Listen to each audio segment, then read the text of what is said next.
evening. Hold on, I fucked up. Okay, oh, there no, we we go. got that. Sorry, You you're did it live to now. me again. I know I did. Are we live? Yes, Are we live? We're live. My bad. Hey, ladies and gentlemen, we are actually live. My producer, Mav, is so great at giving me the timing. So welcome, everybody, to PM in the PM, Pong and Mav in the PM. That's right, Thursday night, December the 16th. Man, episode 8 is up and around. We got some stuff to talk about. Look, things are kind of calming down as they tend to do at the end of the year, because a lot of the studios, a lot of the publishers, they start going on vacation, obviously taking a well-deserved break. So news starts kind of dwindling down. We got a lot of big stuff. We just had the Game Awards last week, which obviously hope you all caught us live or afterwards. Me and Mav covering that for 5 hours, which became PM in the AM. But it did, didn't it? we still got some interesting news. Big one, actually, that both Mav and I are extremely excited about. So, but before we get into that, my co-host, the man who runs this entire ship, the captain who gives up his captain's chair for this show, and this show only. That's right. On Speculation, aka Mav. How have you been, brother? Been a busy week for both of us, but what have you been up to? What do you got going on? And what do you want to say to all the beautiful people who are here? I want to say hi. Hi, everybody. What's up? Thank you all for being here to this show and all the other stuff you show up to. Thank you all. Appreciate it. Hey, it has been busy. I haven't even had time to finish Halo, dude. I thought I was going to get to finish it last night because Jasper's like, oh, you don't have a lot left, right? So I was like, okay. Are you doing heroic or legendary? Heroic. Yeah, okay. I'm not like Jasper and 3-bit. I'm not going to punish myself Steel. like that. Yeah, Steel too. Yeah, those guys are nuts. You know, I'll do legendary later when co-op's out, right? And then if I'm feeling like, oh, I just want to bang my head up against a wall for a couple hours, I'll start, doing legendary then. But I'm on heroic now. Jasper's like, oh, you only got a little bit left, so you should be able to finish. I'm like, okay, cool. Well, like 4 hours later, I'm still streaming, and I'm like, guys, like, is this gonna end soon? So I started asking the community. They're like, yeah, you got a little bit left, man. So it's like, okay, I can't finish. I'm gonna try and finish tonight because Kate wants me to finish the game, so I'll play other stuff with her, right? Because she wants to play the multiplayer, and I haven't been wanting to play the multiplayer yet. So I'm excited to hopefully finish that tonight. Freaking love it, dude. I'm insanely in love with that game, and everybody that made that game deserves a lot of praise. So I'm gonna make a video about Halo specifically. So that's gonna be coming.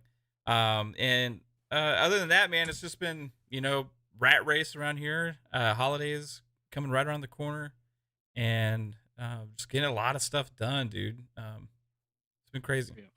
I know you've been the same. It has been crazy. Yeah. Real life is absolutely out of control right now, but that's the way it works. Like a lot of people are saying behind the scenes nowadays. I'm exhausted, but you know what? Yeah. I'm here tonight because I love doing again, shows. Pong. Yeah, I renewed. I fixed my card information, so I thought I'd better do that. Appreciate it, dude. And shout out also to Drawn TJ with the $5 super chat. He says, "Hi, Mav and Pong. Hi, Drawn TJ. How are you doing? And thank you so much for the generosity, sir." So yeah, no, it's been a busy time. Coming up in the holidays and stuff, and so got a lot going on. Yeah. But I have not been playing as much as I normally would, but I have gotten more Halo in. I've been, it's part of my rotation, so it's there for sure. Loving it, still loving it. I think it's fun. I'm playing on heroic as well, which is a little bit harder for me, but still sticking it out and just having a blast. Halo, this is the best Halo I've ever. This is the most fun I've ever had with a Halo. And I haven't really even touched the multiplayer yet. So at the end of the day, played some more Battlefield. That's getting better and better. They've added some new modes to that, which are fantastic. Oh, what did they add?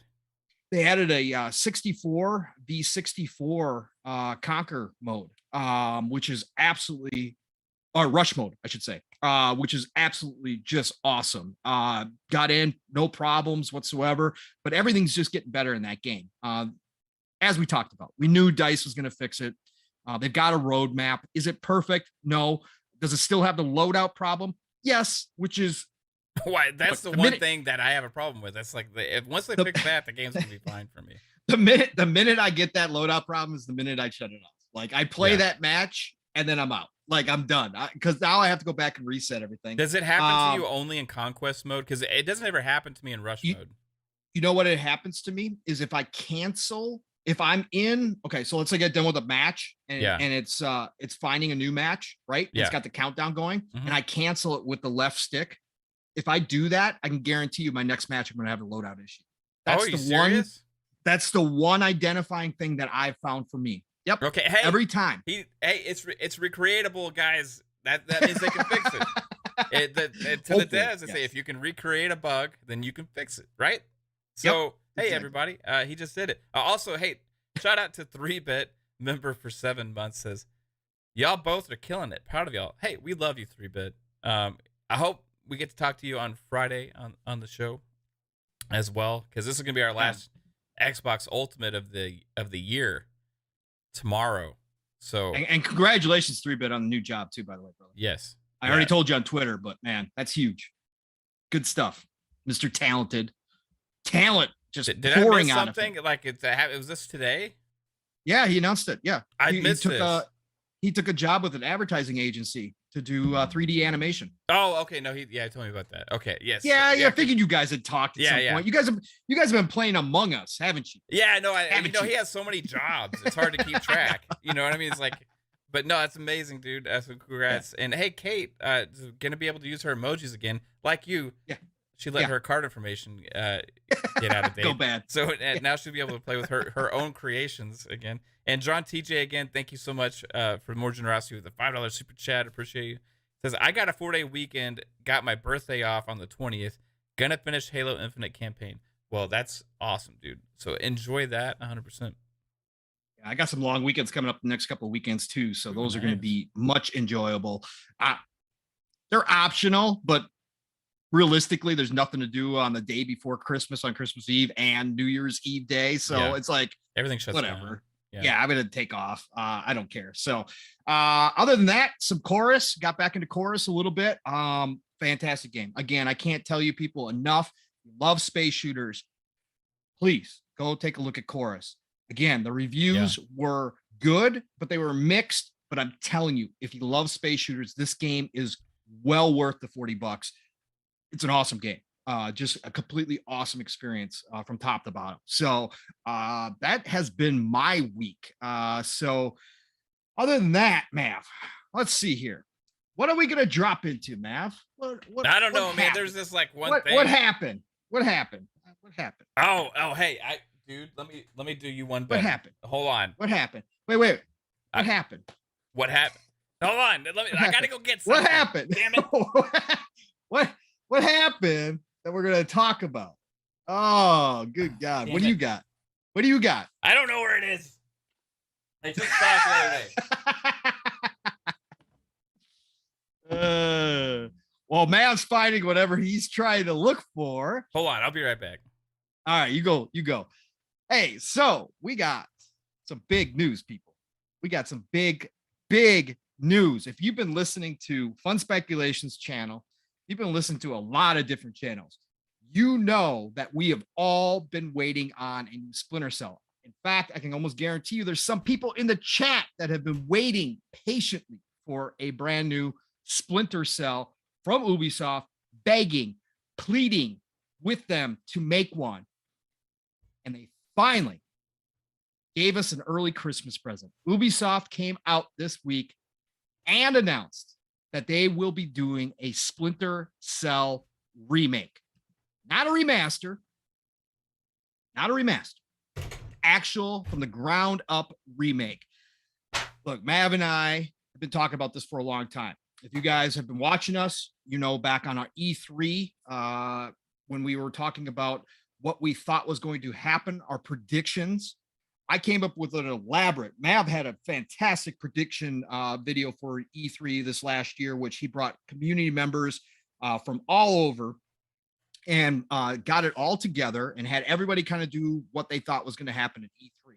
And I presented the case that Splinter Cell was going to end the Xbox show. right? That Xbox was going to be the ones who gave Ubisoft the bag.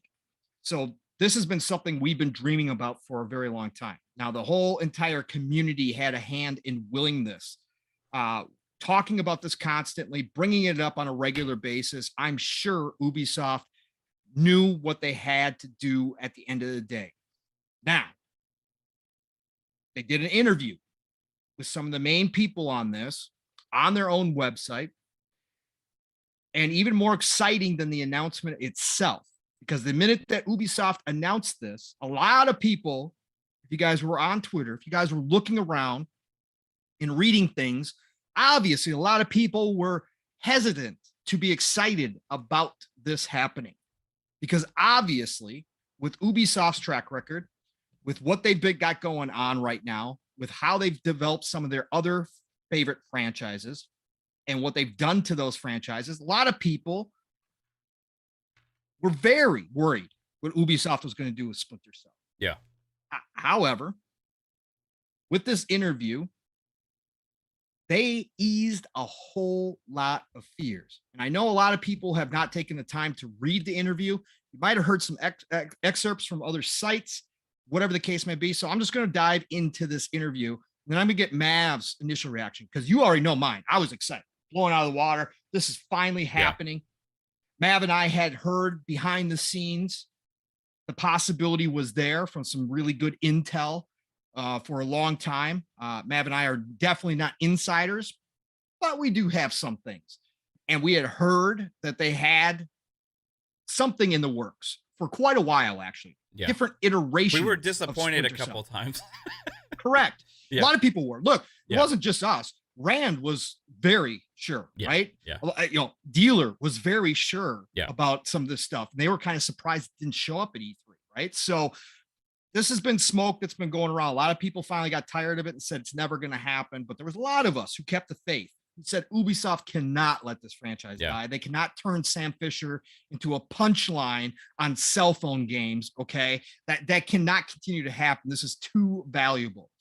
And it finally happened. So you know how excited I'm going to get Mav's reaction here, but let me read this interview for anybody who did not have an opportunity, because this, again, this interview, if they're being truthful here, which I'm going to obviously say they are, this wipes out any kind, for the most part. Now we'll talk about it a little bit later, because I think there's some ways that they can do the Ubisoft thing that they currently got going on that I think might be okay at the end of the day if we just get the single player experience up front. But this took care of a lot of the questions that people had. So I'm just going to read the full thing. It's not very long, but it does have a lot of good information in it. So this is December 15th, 2021. This is direct from the Ubisoft website. That's where they announced it. And they kind of did their own internal interview with this. This is by Michael Reprise. Reprise, whatever it is. Ubisoft has greenlit the development of a Splinter Cell remake that will draw from the rich canvas of the brand. Led by Ubisoft Toronto, the game will be rebuilt from the ground up using Ubisoft's own Snowdrop engine. Music to our freaking ears right there, man. Snowdrop engine. Oh, that's the same engine being used to develop Avatar, Frontiers of Pandora, as well as Ubisoft's upcoming Star Wars game, to deliver new generation visuals and gameplay and the dynamic lighting and shadows the series is known for. To find out more, we spoke with 3 developers on the project: creative director Chris Audi, producer Matt West, and technical producer Peter Handerinos, about their connection to the series, what's being preserved, and what made Splinter Cell such a revelation.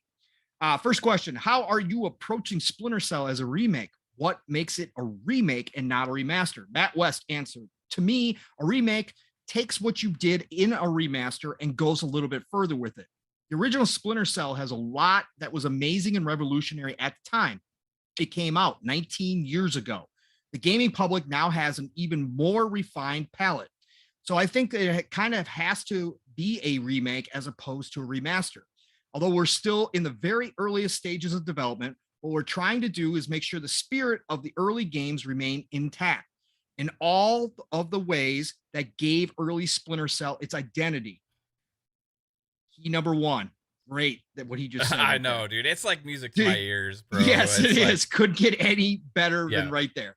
So as we're rebuilding it from the ground up, we're going to update it visually, as well as some of the design elements to match player comfort and expectations.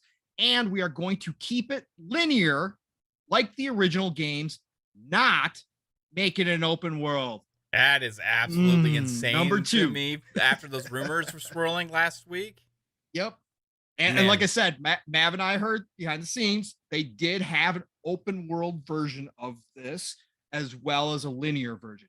The fact that they're saying they went with the linear version, the angels are singing right now in heaven. Okay. Listening to the fans. What do you know? Yes, exactly. How do we make sure that the new fans are able to pick up the controller and dive right in and fall in love with the game and the world right from the get-go? Peter Hondurinos answered, from a tech perspective, if I had to boil it down to a couple of words in terms of difference, what we are doing is exploration and innovation here. We've got a new engine and a new console life cycle to take advantage of. So the tech is one area that we don't want to be stuck in the past. Perfect. Yep. And then Matt West added to that, the phrase stealth action refined from the original game has actually proven to be a really valuable North Star for us. We are able to, for example, apply that to what Peter was just saying as far as being able to prototype and innovate and test some stuff out. That is very much in keeping with us redefining what stealth action is going to feel like for a modern audience. Next question.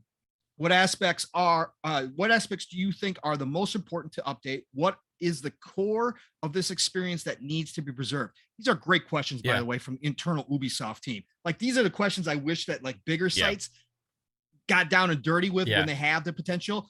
Awesome. Like IGN is saying like, why do you like video games? Right. It's like they knew exactly what we as the fans were going to want to hear out of them, right? And this is how it got. Chris Audie said Splinter Cell was a breakthrough in stealth, as Matt mentioned. It was stealth redefined with a huge focus on getting that core gameplay right above all and delivering an ideal, be a ghost.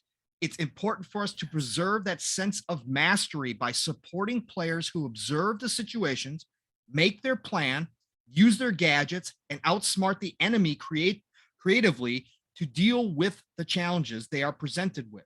Ideally, they end up coming out on the other side with no one having realized you were even there. That's the essence of Splinter Cell. Yeah. We're going to talk about this, man. They know it, obviously, because we're going to talk about this. They changed it at one point. Correct. And stealth, true stealth games are a niche. Okay. They aren't the biggest things in the world, right? That's why we kind of saw them go away. We don't really have a whole lot of true stealth anymore, right? The fact that they're willing to go back shows that they get this. Okay, it's more realistic. It's like an ultra realism thing because, like, now I say realistic, but then also, you know, walking behind somebody and shooting light bulbs and them not hearing it. That's not so realistic. However, but one guy that gets spotted by a building full of people is screwed. Right? So you're not Rambo, right? You're a spy, you know? So them taking this approach, I'm curious if they're going to take that approach where if you get spotted, it levels over. Because that's true stealth, really, in its core back in the day. So I don't know if that's too hardcore for people now or you can have not. a setting. You can have a setting, right? Yeah. You can do it so that your true fans, the fact that they're just going to start there with the core is the big deal. Again, we'll talk more about that, but the fact that they're going to start with that as their core base and then work their way out, because they did talk about bringing more people in, which I agree with all the time. I want this to be huge. Okay. This is the start of something, right? This is the return of Sam Fisher and something more down the road, as long as it's a success. So I want them to be able to bring as many people in, but if you give me that hardcore base and then work your way out, I'm cool with it. Just give me the options, right? That's all I'm looking for. Matt West added, one of the things that from my point of view is really exciting about this project is that the last couple of games all of us have worked on have been really big worlds. What that means is that there is an economy of decisions is very spread out. Whereas what I love about Splinter Cell map is every square inch represents intentionality. Again, they're bringing the maps. They're going to be very tight. They're going to be very personal, right? Not an open world in any way, shape, or form. Everything has a purpose. Everything has a purpose. Every square inch is a part of a choice, or directly offers a choice, or has a direct ramification. Yeah. That destiny of gameplay is at the forefront of Splinter Cell, and that's going to be really, really important for us. The gameplay experience we are targeting is directly tied to what we want players to feel, to capture the essence back when they were all playing the original game. This is like smells too good to me, man. It's like... It does. It's like they've been reading Twitter and then just wrote the answers in from what they already know the hardcore audience wants. It kind of reminds me of the approach that Capcom has taken with their remakes of Resident Evil, right? Because they're taking what everybody loves and bringing it to a new generation, a new audience, right? And those games are praised heavily. You know what I mean? Also, I guess you could point to the Tony Hawk remake. That was like a hybrid remake remaster, you know, but that did really well as well. Like if I'm looking at this, everything that they're saying, Pong, right, as a Splinter Cell fan right now, that is like, there's only 2 franchises that I can say that has this long of a history that I have beaten and played every campaign, that I love, that I have spent a lot of time in multiplayer, that I've made friends on, that I am crazy excited every time they announce a new game. And I cannot wait for the years it takes for it to finally come out. That's Halo, and that's Splinter Cell. They've always been 1A and 1B for me, right? It's my 2 favorite franchises. Now, Splinter Cell has had a lot more ups and downs than Halo has, right? Mainly because of Ubisoft, you know. Right. But this is sounding great, man. Is there more? Yeah, there is more. Here, I'm going to finish up this paragraph, and I'm going to get your full reaction to this first. All right. And I got some stuff to show you too. The next part is about the Snowdrop engine and that kind of stuff. So we'll get into that when we get into more techy stuff. But Chris Autry added, and preserving what made those early games so compelling, we recognize a huge part of the appeal of Splinter Cell is the flawless planning, execution, and satisfaction you feel when you go in and absolutely ace every encounter, seeing your mastery put on display at the end of things, especially when you go through with no alarms triggered. That's a big part of the Splinter Cell experience, and we want to be sure we're honoring that. Absolutely what they are talking about, what they're going for. Quick, before I get Mav's initial stuff on what he's hearing and what he saw in overall reaction.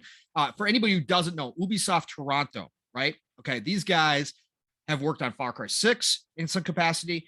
They were one of the big teams behind Watch Dogs Legions, Far Cry 5, For Honor, Watch Dogs 2, Far Cry Primal, Far Cry 4, Assassin's Creed Unity, and they are the ones who did Splinter Cell Blacklist. So their history, strong team. Okay, this is a strong development team with a lot of experience. This is not putting a B team on it. Okay, these are guys who know what's going on, especially since a lot of the original team is still there from the Blacklist team. If there's one thing you can say about Ubisoft is they retain their talent. They don't lose a whole lot of talent. Their teams have been together for a long time, and it shows up in their games. So Mav, kind of giving a little bit of interjected with some of your excitement. But when you first heard this, when you first saw it show up, I know you were busy because I DM'd it out, right? I DM'd it to everybody as soon as it hit. I happened to be, I was taking a break at work, saw a tweet, and it was like, what? I made sure to confirm it, and I made sure it wasn't like a mobile game. I clicked on the article from IGN, and I saw Snowdrop, and I'm like, oh, okay, we're tossing this out. So I DM'd it. Took you a while to respond, right? So what were your thoughts when you first saw it, and what are you thinking about this interview so far? First, I want to tell you how I found out about it. Okay, shoot. Because I didn't know, because I hadn't been looking at my phone for that stuff. And Kate was like, "Oh my God, did you see this?" Because she knows how much I love Splinter Cell. Yeah. And I was like, "What?" And she was like, she just hit the button, you know, that the Ubisoft Toronto put out, and it had the sound, and I was like, no. I was like, no. You kidding me? You know? And I quickly grabbed my phone and looked, and I was like, oh my god. You know? It reminds me of like when the Bethesda acquisition happened. I was like, I was like in disbelief for a second, and I wasn't like right on the money when it was announced. You know, it was like a little bit after. And I was like, what's been going on? How am I missing this party right now? You know? Yeah, dude, it's like, it's like a dream. Like as a gamer, you have these certain franchises that just mean a lot to you, right?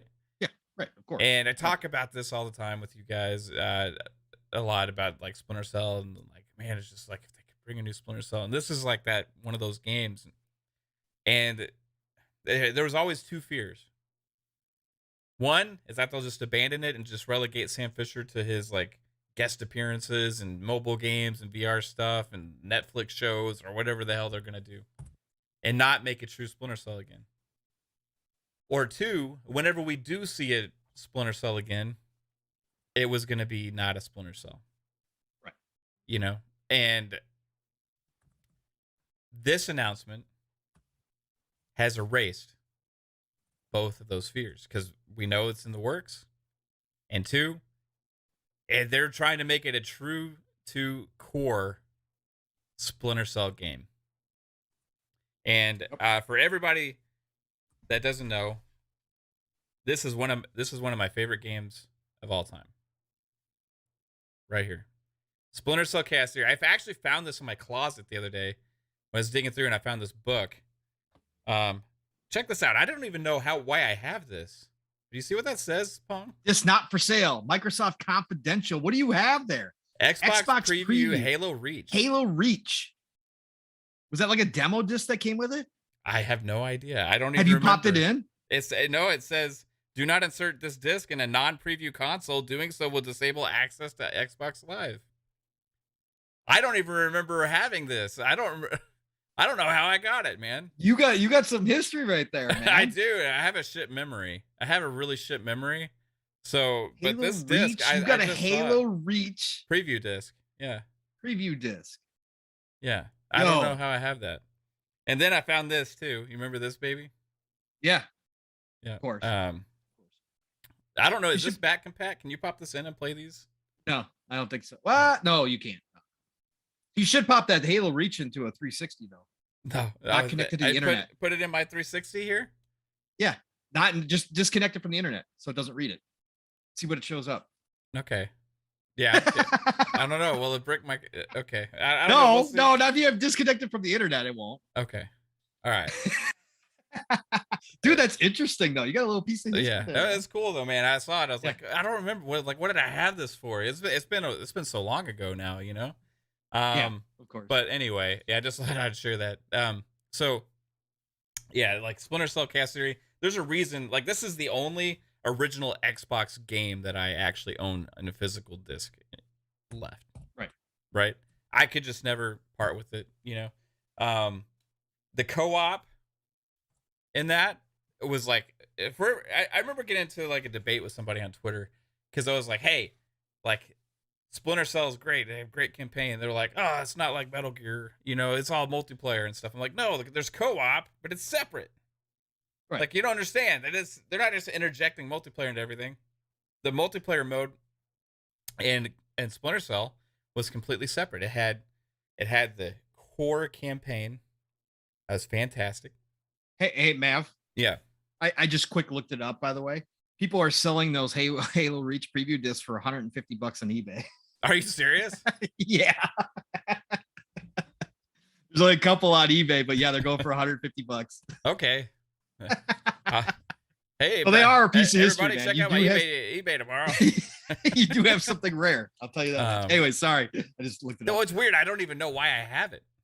I can't remember it. I must have like signed up for something or stole it. I don't know. Yeah. I don't know. Broke into Microsoft. Yeah. Grabbed it out of a fucking Microsoft store or something back then. I don't know, man. Anyway, yeah, I was trying to explain to this person on Twitter, like, you know, like about one of the differences between Metal Gear and Splinter Cell is the fact that Splinter Cell had multiplayer, which for me, like, I know it's like not everything to everybody, but Right. Splinter Cell multiplayer was freaking special, right? Like that's the one question I have left. Is this going to have a Spies versus Mercs in it? We'll get to that.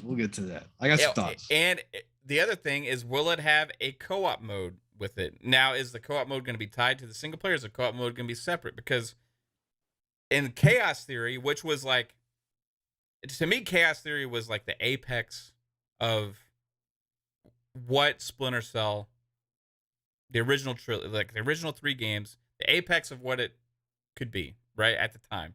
Because it took that core essence of Splinter Cell, and then they added the co-op mode, which had separate missions you could go on, and you worked together with a teammate, and you went through these levels. It's separate levels from the campaign.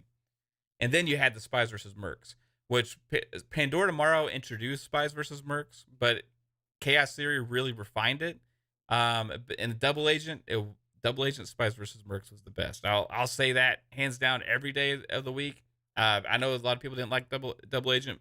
The servers were crap as well, but those multiplayer modes that they developed and the maps that they developed and the core gameplay for Spies versus Mercs on Double Agent was like perfect, right? So after that, they changed quite a bit. Splinter Cell took a drastic turn because they changed directions, right? They wanted to make at first they wanted to make Conviction what later would become Conviction. At first they wanted to make it more of like an Assassin's Creed type game because the Assassin's Creed became popular. It's more open, sandboxy. They were pitching ideas about Sam Fisher blending into crowds and all this kind of stuff in a more open environment. I remember reading magazines that had screenshots of this, and I'm like, this looks like crap, and it doesn't look like Splinter Cell. And I was like, this is not. Don't do this. And like Sam was all in casual clothes, walking around. I love Conviction. Now hold on. I love Conviction. Yeah. I do too. Now when they in the middle of that, they realized it wasn't working, right? And remember after Double Agent, because Double Agent wasn't received as well, there was like 6 years between the next Splinter Cell game.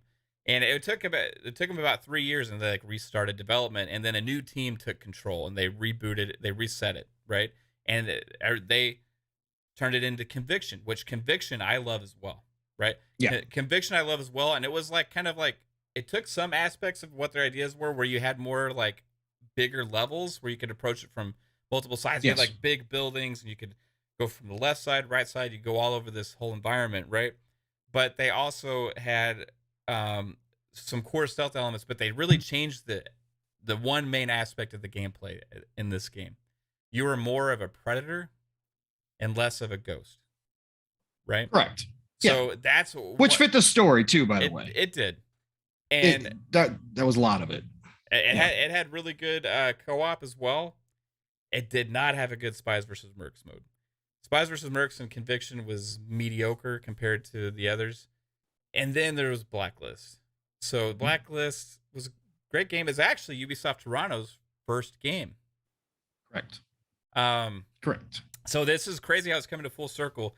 And I'm curious what is taking Ubisoft Toronto from that starting place where they had with creating Blacklist, now making all these other games, now coming back and then rebooting Splinter Cell as a remake and taking it back to its core essence.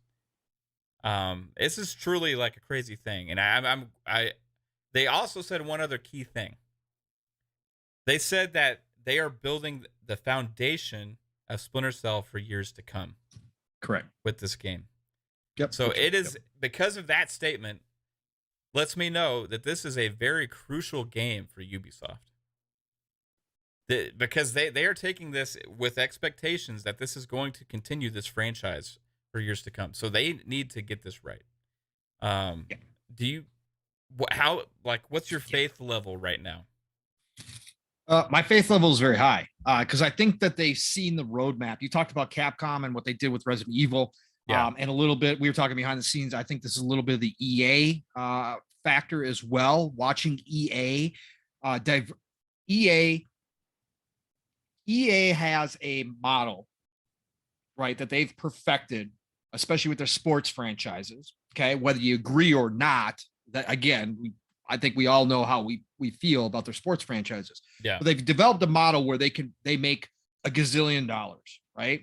And that's what Ubisoft has been trying to do. Now, Ubisoft doesn't have a sports division.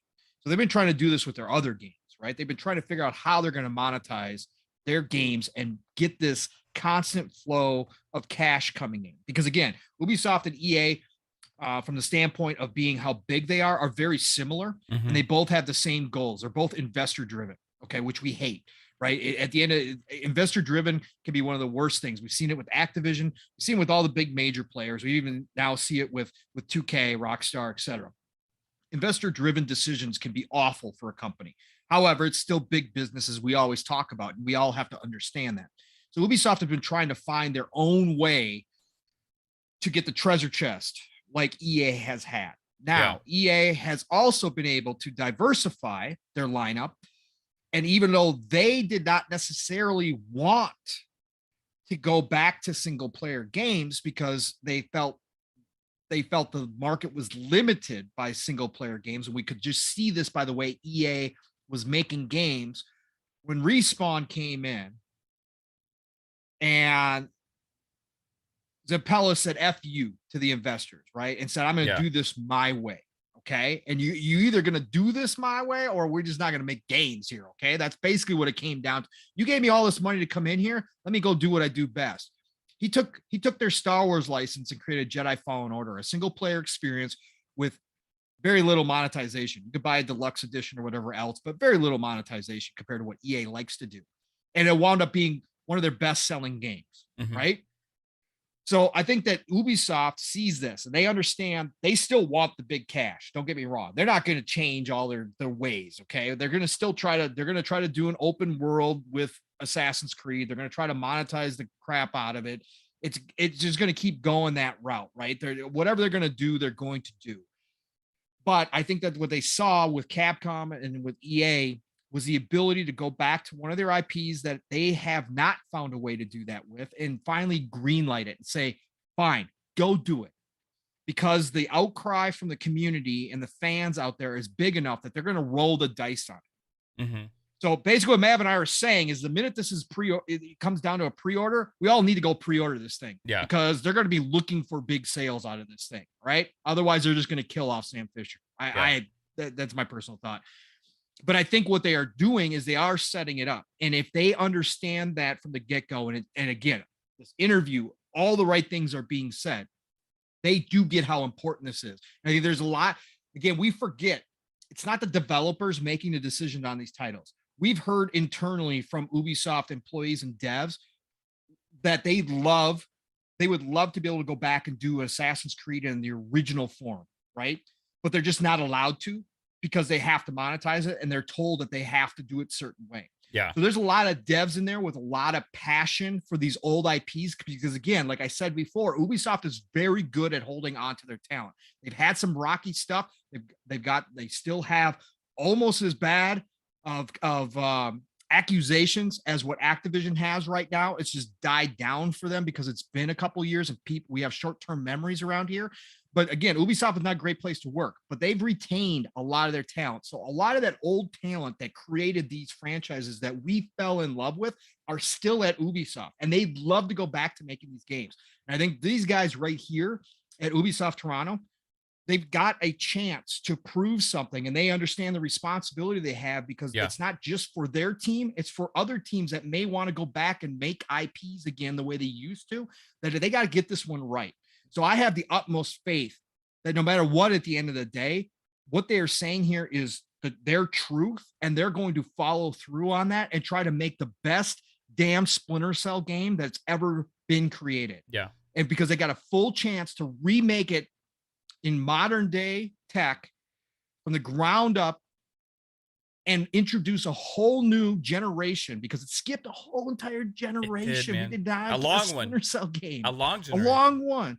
I just held up the games. We got 3 games during the 360 era. 3. Yeah, we got Double Agent, we got Conviction, and then Blacklist. Yeah, 3 games to 0 over the last generation. So I think they're going to go back, and I think they're going to do this right. And I have utmost faith. Now, I'll bring this up because you brought this in, and I'm going to lean heavy on you because these were back in my lone wolf days. So I wasn't doing a whole lot online. I did play some Spies versus Mercs. I think the ultimate play here, Mav, is to get the hype rolling again, right? Splinter Cell, big time. I think that Ubisoft and the investor side are probably, I think that the deal was, hey, we'll let you go make this linear Splinter Cell single player experience again. Go make it how you guys want to make it, right? Go bring back the old stuff. Do what you got to do. So make sure it's damn good, because what we're going to do is we're going to introduce Spies versus Mercs, and we're going to monetize the shit out of it. Yeah, this is what we're I'm okay with that, as long as they get right. Make it free to play separately, or do what they did with Rainbow Six because you can have a core gameplay experience with like freaking monetized cosmetics and shit like that. As all the other big first person shooter games are doing that, so that aspect doesn't bother me as long as it doesn't affect the core gameplay. You know what I mean? And correct. I think that's a huge possibility as well down the line. They got, like, back in the day, like Spies vs. Mercs was basically, you took it was clever how they did this. It was like you took the mercenaries from Rainbow Six and you took the spies from Splinter Cell and you just put them against each other, right? And it was almost kind of like that. Now, I bet there's more to it than that. You know what I mean? But it worked so great because, you know, as a merc or a spy, you felt you were having fun. You know, there's different play styles and objectives, and the maps were not like, you know, there were really interesting level designs and stuff that they had there. So I think it's deserves to come back. Think about this, man. Right? Ubisoft is searching for that moneymaker, right? Mm-hmm. They could have been sitting on this the whole entire time and not realize it. That Spies versus Mercs, if they do something like that, and again, they mentioned nothing about Spies versus Mercs in that entire interview. Okay, they said nothing about that. They talked completely about the single player. So, which is where they should start, I would say. Right. And I'm just speculating, right? Mm-hmm. And I'm just projecting out here. But they've been searching for a moneymaker, right? They've been searching for something that they can lead heavy. They, you know, obviously they've got Rainbow Six, right? Which has been a huge, wild success, right? That beyond probably their expectations. That thing is still living and breathing. Like it's a huge community. Yeah. And it's done very well. What if they just had their other one sitting right there the whole time in Spies versus Mercs? If they can capture that, let's say they take part of the Rainbow Six team that did the Rainbow Six so well and put them on Spies versus Mercs. They've been trying to search for this stuff. They've been, you know, this X-Defiant thing that they're trying to do, all this other stuff. But meanwhile, they've been sitting on this one right here. Yeah. Right. And they get that hype going for Splinter Cell. All of a sudden, everybody's hyped. And we've seen this work with Halo, right? Yeah. When you do a multiplayer well or a campaign well, it affects both of them, right? We got the flighting. All of a sudden, the campaign was up for pre-sale, and it's shot to #1 on Steam, right? Right? Everybody playing the campaign loves it, jumps into the multiplayer, right? It works together. They've got that same formula in Splinter Cell if they do this right. Again, it's going to be more niche because of the type of game it is with the stealth. But if they give people options to play it how they want to play it, if they give that hardcore experience, they also open it up a little bit so that the more, you know, the masses can jump into it and feel like a cool, you know, like Sam Fisher should feel. And they can give everybody that kind of experience. All of a sudden, you introduce Spies versus Mercs, and you've got that thing polished, even if it's monetized to hell, but it's free to play, whatever the case may be. Like you said, if they do that right, they might have a hit on their hands there and then, right? Let me tell you, back then, Pong, nothing was more satisfying because back then they used proximity chat a lot, right, with the games.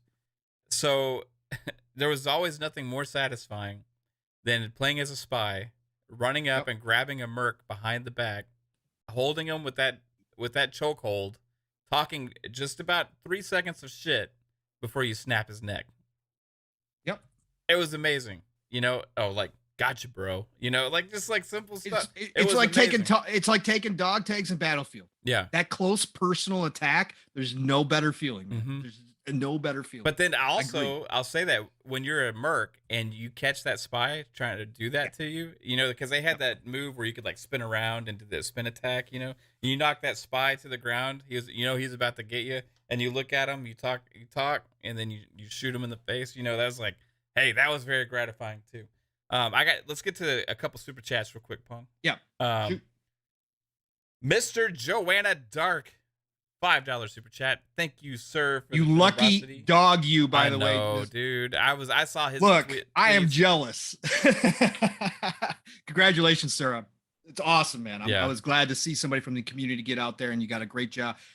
Congratulations, all the way around. But I am jealous. So yeah, I was just a little bit jealous. I was a lot jealous. I have to say. Yeah. I mean, the people he's rubbing elbows with. I mean, come on, man. Mr. Joanna Dark with the $5 super chat says, with the Splinter Cell remake, would you like it to play like Blacklist or Metal Gear Solid 5? Also, hello, gentlemen. Hello, Mr. Joanna Dark, to you. I'll ask you first, Pong, and then I'll answer this question because I think it's a good question. Do you want it to play like Blacklist or like Metal Gear Solid 5? No, I'd rather go back to the more real stealth, right?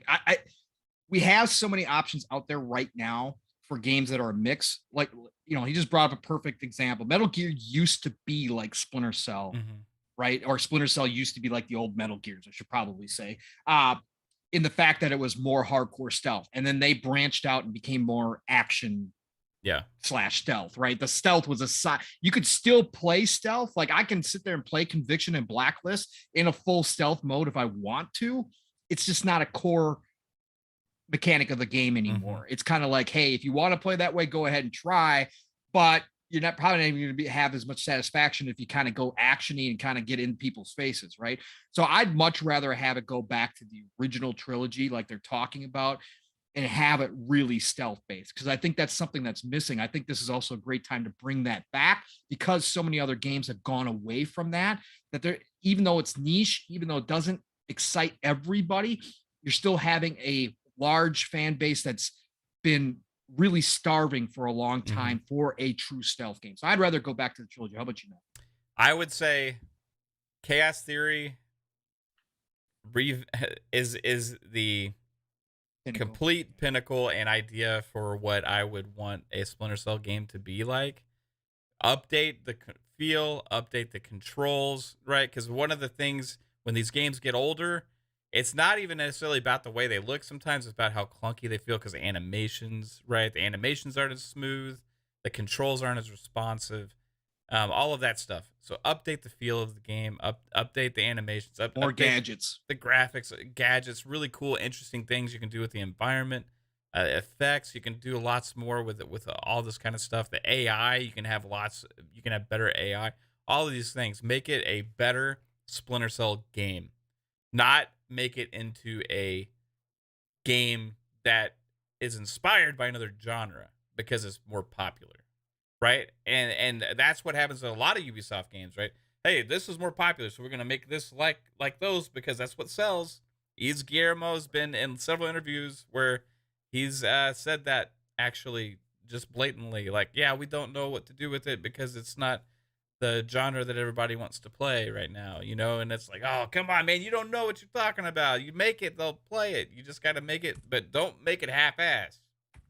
Right. That's the thing.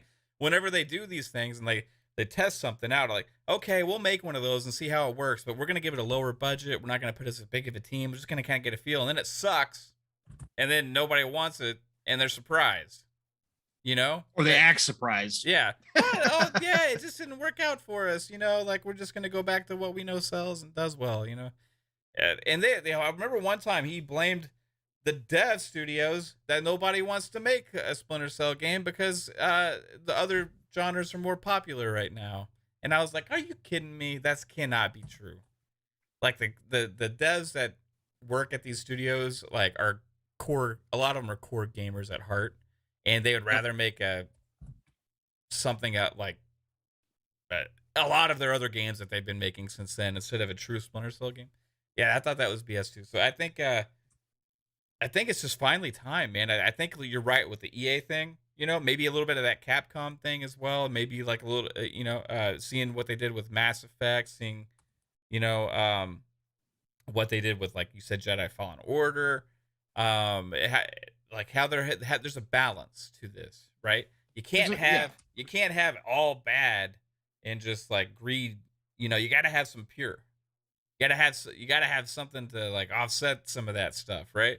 And it seems like this is going to be a heavily weighted fan service thing, gamer centric, right? So I am super happy about that, and I don't want it to play Metal Gear Solid 5 because Metal Gear Solid 5 tried to do that thing, as well. And I don't want it to play like Blacklist because honestly, like at Blacklist, I enjoyed. But if you're to ask me my personal opinion, it's Blacklist is the weakest of all the Splinter Cell games, personally. So I can argue that, or Double Agent, but the Double Agent campaign wise, like, was very. It was good, but it didn't do anything like special, right? You just kind of played through it and it was over. The story wasn't even up to par with Splinter Cell, I would think so. But the Spies versus Mercs was so good, dude. The only thing holding that back was the servers were trash. But every game had that problem back then. The servers were always trash, except for Halo. The Halo somehow managed to have good servers.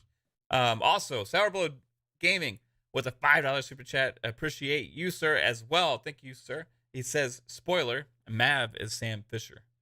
He snuck into Microsoft headquarters and stole the Halo Reach disc. You caught me. I stole it from Grim. You got me, man. I wish I was Sam Fisher. If they're looking for somebody to voice act, if they're rebooting, is Michael Ironside gonna be the? We're talking about that. We got to talk about that. We'll get into that a little bit. We got a lot to talk cover. We do, man. This is a big topic. It's one topic, but it's massive because it means so much to us. Crazy Louie Gaming, thank you so much as well for the $5 super chat. Appreciate it. He says, remember the intro for the first Splinter Cell? That's the name of the game. That intro always got me psyched. Yeah, like the music, or even like everything about those games got me hyped, man. Like those games are just like the spy thriller movies, like brought to life. You know what I mean? I felt like, and I remember with them announcing a movie too. I was like, oh my God, it's going to be amazing. Like, and then Tom Hardy was like, he was going to play Sam Fisher. And I was like, oh my God, this is going to be incredible. Like, are you kidding me? He's like one of my favorite actors and one of my favorite games of all time. And then nothing happened. It didn't come out, but dude, this franchise has so much potential and they know it. I think they realize this is like one of their biggest pillars. They just haven't been able to figure out what to do with it for some reason. Because for some reason, they can't figure out a formula to make money with Sam, which is crazy, but whatever. Like I said, they could have been sitting on something the whole time because Spy, like you said, man, Spy versus Merc could be their next big Rainbow Six. If they do it right. It's so original. It's different than everything else out there, right? Correct. You want to have something that's not a freaking clone of generic bull crap that they're throwing out there with like X all these analytics and all these analytics and stuff they've been running, and they come up with X Defiant. X Defiant is like what happens when you put a bunch of non-gamers into a room and come up with an idea. You know what I mean? You run it through the computer and the computer spits it out. It's kind of like all the names that Xbox had. Like they paid hundreds of thousands of dollars to people to come up with names for the Xbox. They were sitting on it the whole time. If you watch the documentary. And then they paid all these people to come up with money, and one was like, what was it? Norbis? Yeah, Norbis. Like that. Like it's the most ridiculous things of all time. And they were sitting on the name the whole time. Could be the same thing right here. Yeah. 100%, man. And Nightwolf 3186 with a very generous as well $5 super chat. Thank you, sir. My wishful hope, he says, is they take from what 343 just did and just go back to what made Splinter Cell great. Stealth, maybe semi-open world, and Ironside. Yeah, if they go do some interesting things with it, I'm not against that. And when the rumors were swirling last week about an open world Splinter Cell, I'm like, okay, like I'm not gonna judge it yet. I gotta see what I wasn't against it. So if they like took me to an area and then that area had great level design and I could play in the same linear style fashion with a picking my routes and all that kind of stuff, that then I would still feel like that was fine. But like if it turned into like Wildlands or something like that, then I would be Yeah, like, no, I no, just can't do no, that. So no, no, no, um no. Give me more ways to enter building. Like when they talked about the planning part, right, Mav? mhm. That to me tells me, look, That's what they Conviction know got right. right, correct, because that's what Mhm. I'm saying. And now they have even a bigger leap in tech, right? Because they've skipped a whole generation. Yeah. Right? So now you've got like with the series consoles and you got PlayStation 5, because we know this is going to be current gen only, Mhm. obviously. They've got the ability to take that Snowdrop engine to which we'll get into, take it to the next level, but then just give me levels with a whole bunch of different ways to get into and let me plan it out. Give me Yeah. the schematics of the buildings that I'm Oh, if entering you and had the show me. schematics ahead of time, oh Oh God, that's man, what I'm dude. talking about. Be able to take a look at it. Yeah, Oh, that where would is be. your objective with the X? And then you're Yep. outside, you got your infiltration points marked on there. Yep. You go to side. They kind of do some of that with Rainbow Six, actually. Rainbow Six. I was Because just gonna say it. Rainbow Yep. Six, you got the objectives Yep. in there. You know where they are, and there you could pick a Yeah. 100 different ways to actually enter the building, right? Yep, And you what got all route your you want to insertion take. points and everything else. You can scout ahead of time with those Yeah. little with the little wheel drones or whatever else that they send out. Dude, you could incorporate a ton of that into the new Splinter Cell Hmm. and give me linear play in a relatively not open world, just a small, not small, but I'm saying in building Yeah. levels, right? But make it feel like I have a million different options to Yeah. achieve my goal, Yeah, right? something Some of can them be more linear and still be oh, more yep, open, like Conviction. correct, You know, Conviction correct. did get a lot of that right because Yes. you had multiple entry points and you Yep. could kind of approach things how you wanted to. They just the one thing that they didn't do is keep the core stealth as much as it, but which Correct. it was great. Like I can't knock it. It was a great game. It was just a little different in that way, and they talked about that a lot, even in the marketing. Like you're now a panther. You I know. wouldn't mind if they brought back the dramatic words on the screen. That movie That was cinematic. cool, I man. loved it. I loved it. I Yeah. really did. When I started playing it again, I'm like, I forgot how cool that was. Yeah, It was a and total kind of the co-op early was great 2000s too, thing, but it man. was cool. Yeah, the co-op was really Yeah, but they did kind of like that's when Spies versus Mercs started going downhill though. Like it was okay in Conviction, um, in Blacklist it was cool. awful. It even runs like shit still. Like if you try to play it on Yeah. any console now, that's Spies versus Mercs just doesn't play well. But surprisingly, you know it runs like butter. Spies versus Mercs on Double Agent. Does it really? I haven't tried it. It I runs got like it. I just butter, haven't tried it. but the servers are down, so you can't do anything. Yeah, you can't do anything. But it's like it plays amazing, dude. Anyway, I would love to be able to play that. Maybe we could do like I don't know if you can do. No, you can't do private matches either, can you? Can't. I don't think you can. Hmm. I don't know. We'll have to look at it. I don't Yeah. know. I've got them all, so we can look at it. But yeah, I just think that we've got a real shot here, Mav, and I think they're really, like I said, we'll read more of this interview here, but they're saying all the right words, and I think that they get it. Like if they're going to do this, they're gonna have to do it the right way. Otherwise, you kill Splinter Cell forever. Right? It's just kind of like you might as well sell the IP at that point because it's going to be worthless if you don't do it. And I think that this time around they get it. But let's do this. First of all, let's give some shout outs to the chat here because we got a lot of cool people in here that have shown up for us. Just you and me, Mav, talking about Splinter Cell. Splinter Cell, of all games, we get to talk about Splinter Cell in 2021, Mav. Oh, so That's what we've been hoping for. I know it is. Look, what just happened? Crazy Louie, of course, is in here. I hope he's not in the shower. Blue Moon FC. Always good to see you, brother. Doom Reaper, Blackheart, Sour Blow Gaming. Who else we got here? We got Vic the Click, of course, showing up. SoulCon, always good to see you. We got Mr. Joanna Dark, who you already talked about because he did some super chatting. Jasper Gaming, of course, brother. Always fantastic to see you. Straight Duval in the house. Night Wolf 3186 joining us tonight. We got Big Cloud Gaming. Shout out to you, Big Cloud. And we've got Back from the Dead. We've got who else we got in here? Who else? We got Nix, of course. Nix, man, You're just a great supporter, man. You're in all the chats that I'm around. Everywhere, man. Great to see you. HTK 360 brother. Peter, how you doing? Micah Ford, of course, showing up.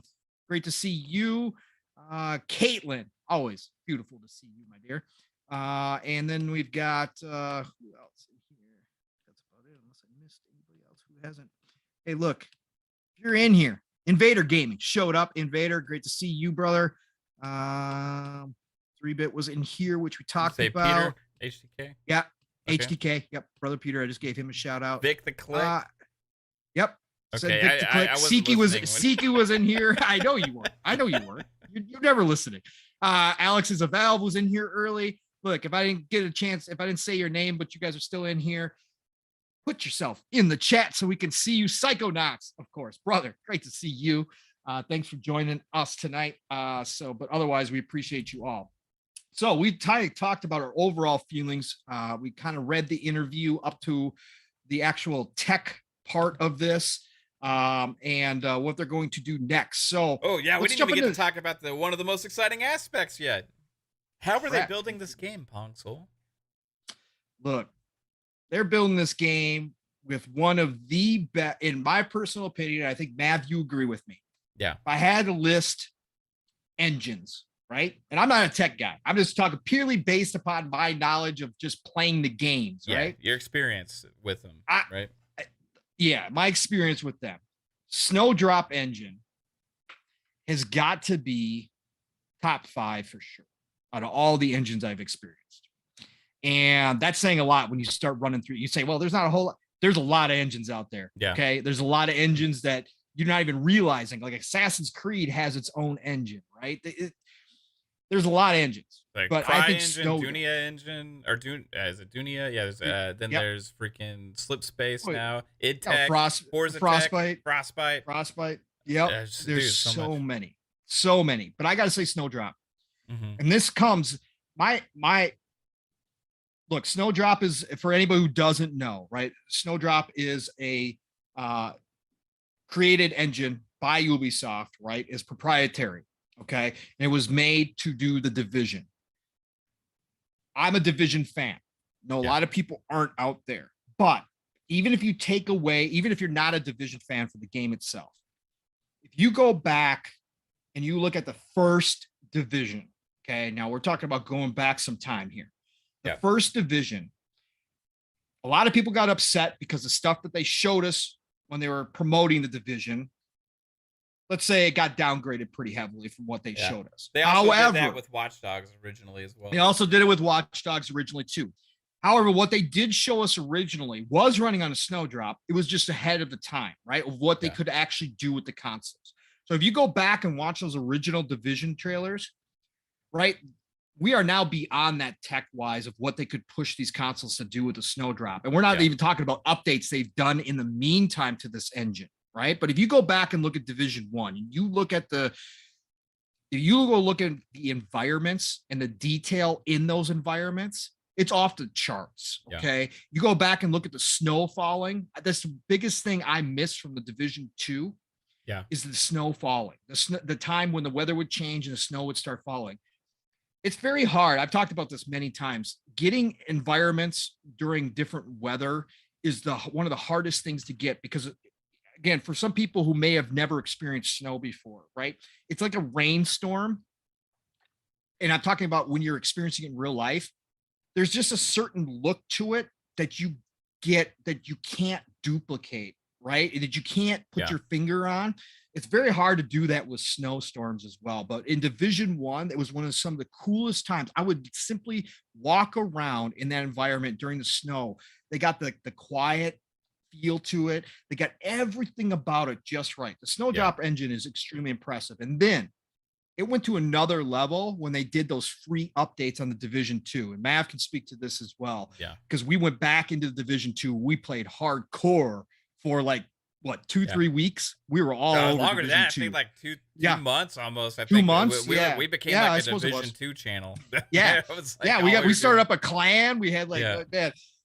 So they did those free updates, and man, seeing this engine run on the Series X console or Series S console, 60 frames, the lighting rework that they did, the shadows, everything, that game is freaking gorgeous. Yeah, and it absolutely runs gorgeous. so well. Runs so well. So they are going to use the Snowdrop engine for this remake. Snowdrop engine. Let me read this, and I'll get your thoughts on here, Mav. I'm going to read this part of it. The Snowdrop engine, and they'll talk about it here, is extremely adaptable, and it's very easy to use, is what everybody has said. And that's why we see that they're using it on the Avatar, and also their Star Wars game coming out as well. Yep. So this engine is going to be big this gen. Yeah, I was talking to Geezer on Discord, and he was like, this is the first studio that's not massive, though, to use it, right? Because Avatar is massive, and also Star Wars is massive. So I'm curious, like, and he was raising that question, do we think they'll have any trouble with it? So you're saying that they're saying it's pretty easy to use? Correct. Yeah, exactly. So let me read this part for you here. So next question that they asked in this was, Splinter Cell is being remade in the Snowdrop engine. What does it enable you to do that would not have been possible 19 years ago, or that wouldn't be possible with other engines right now?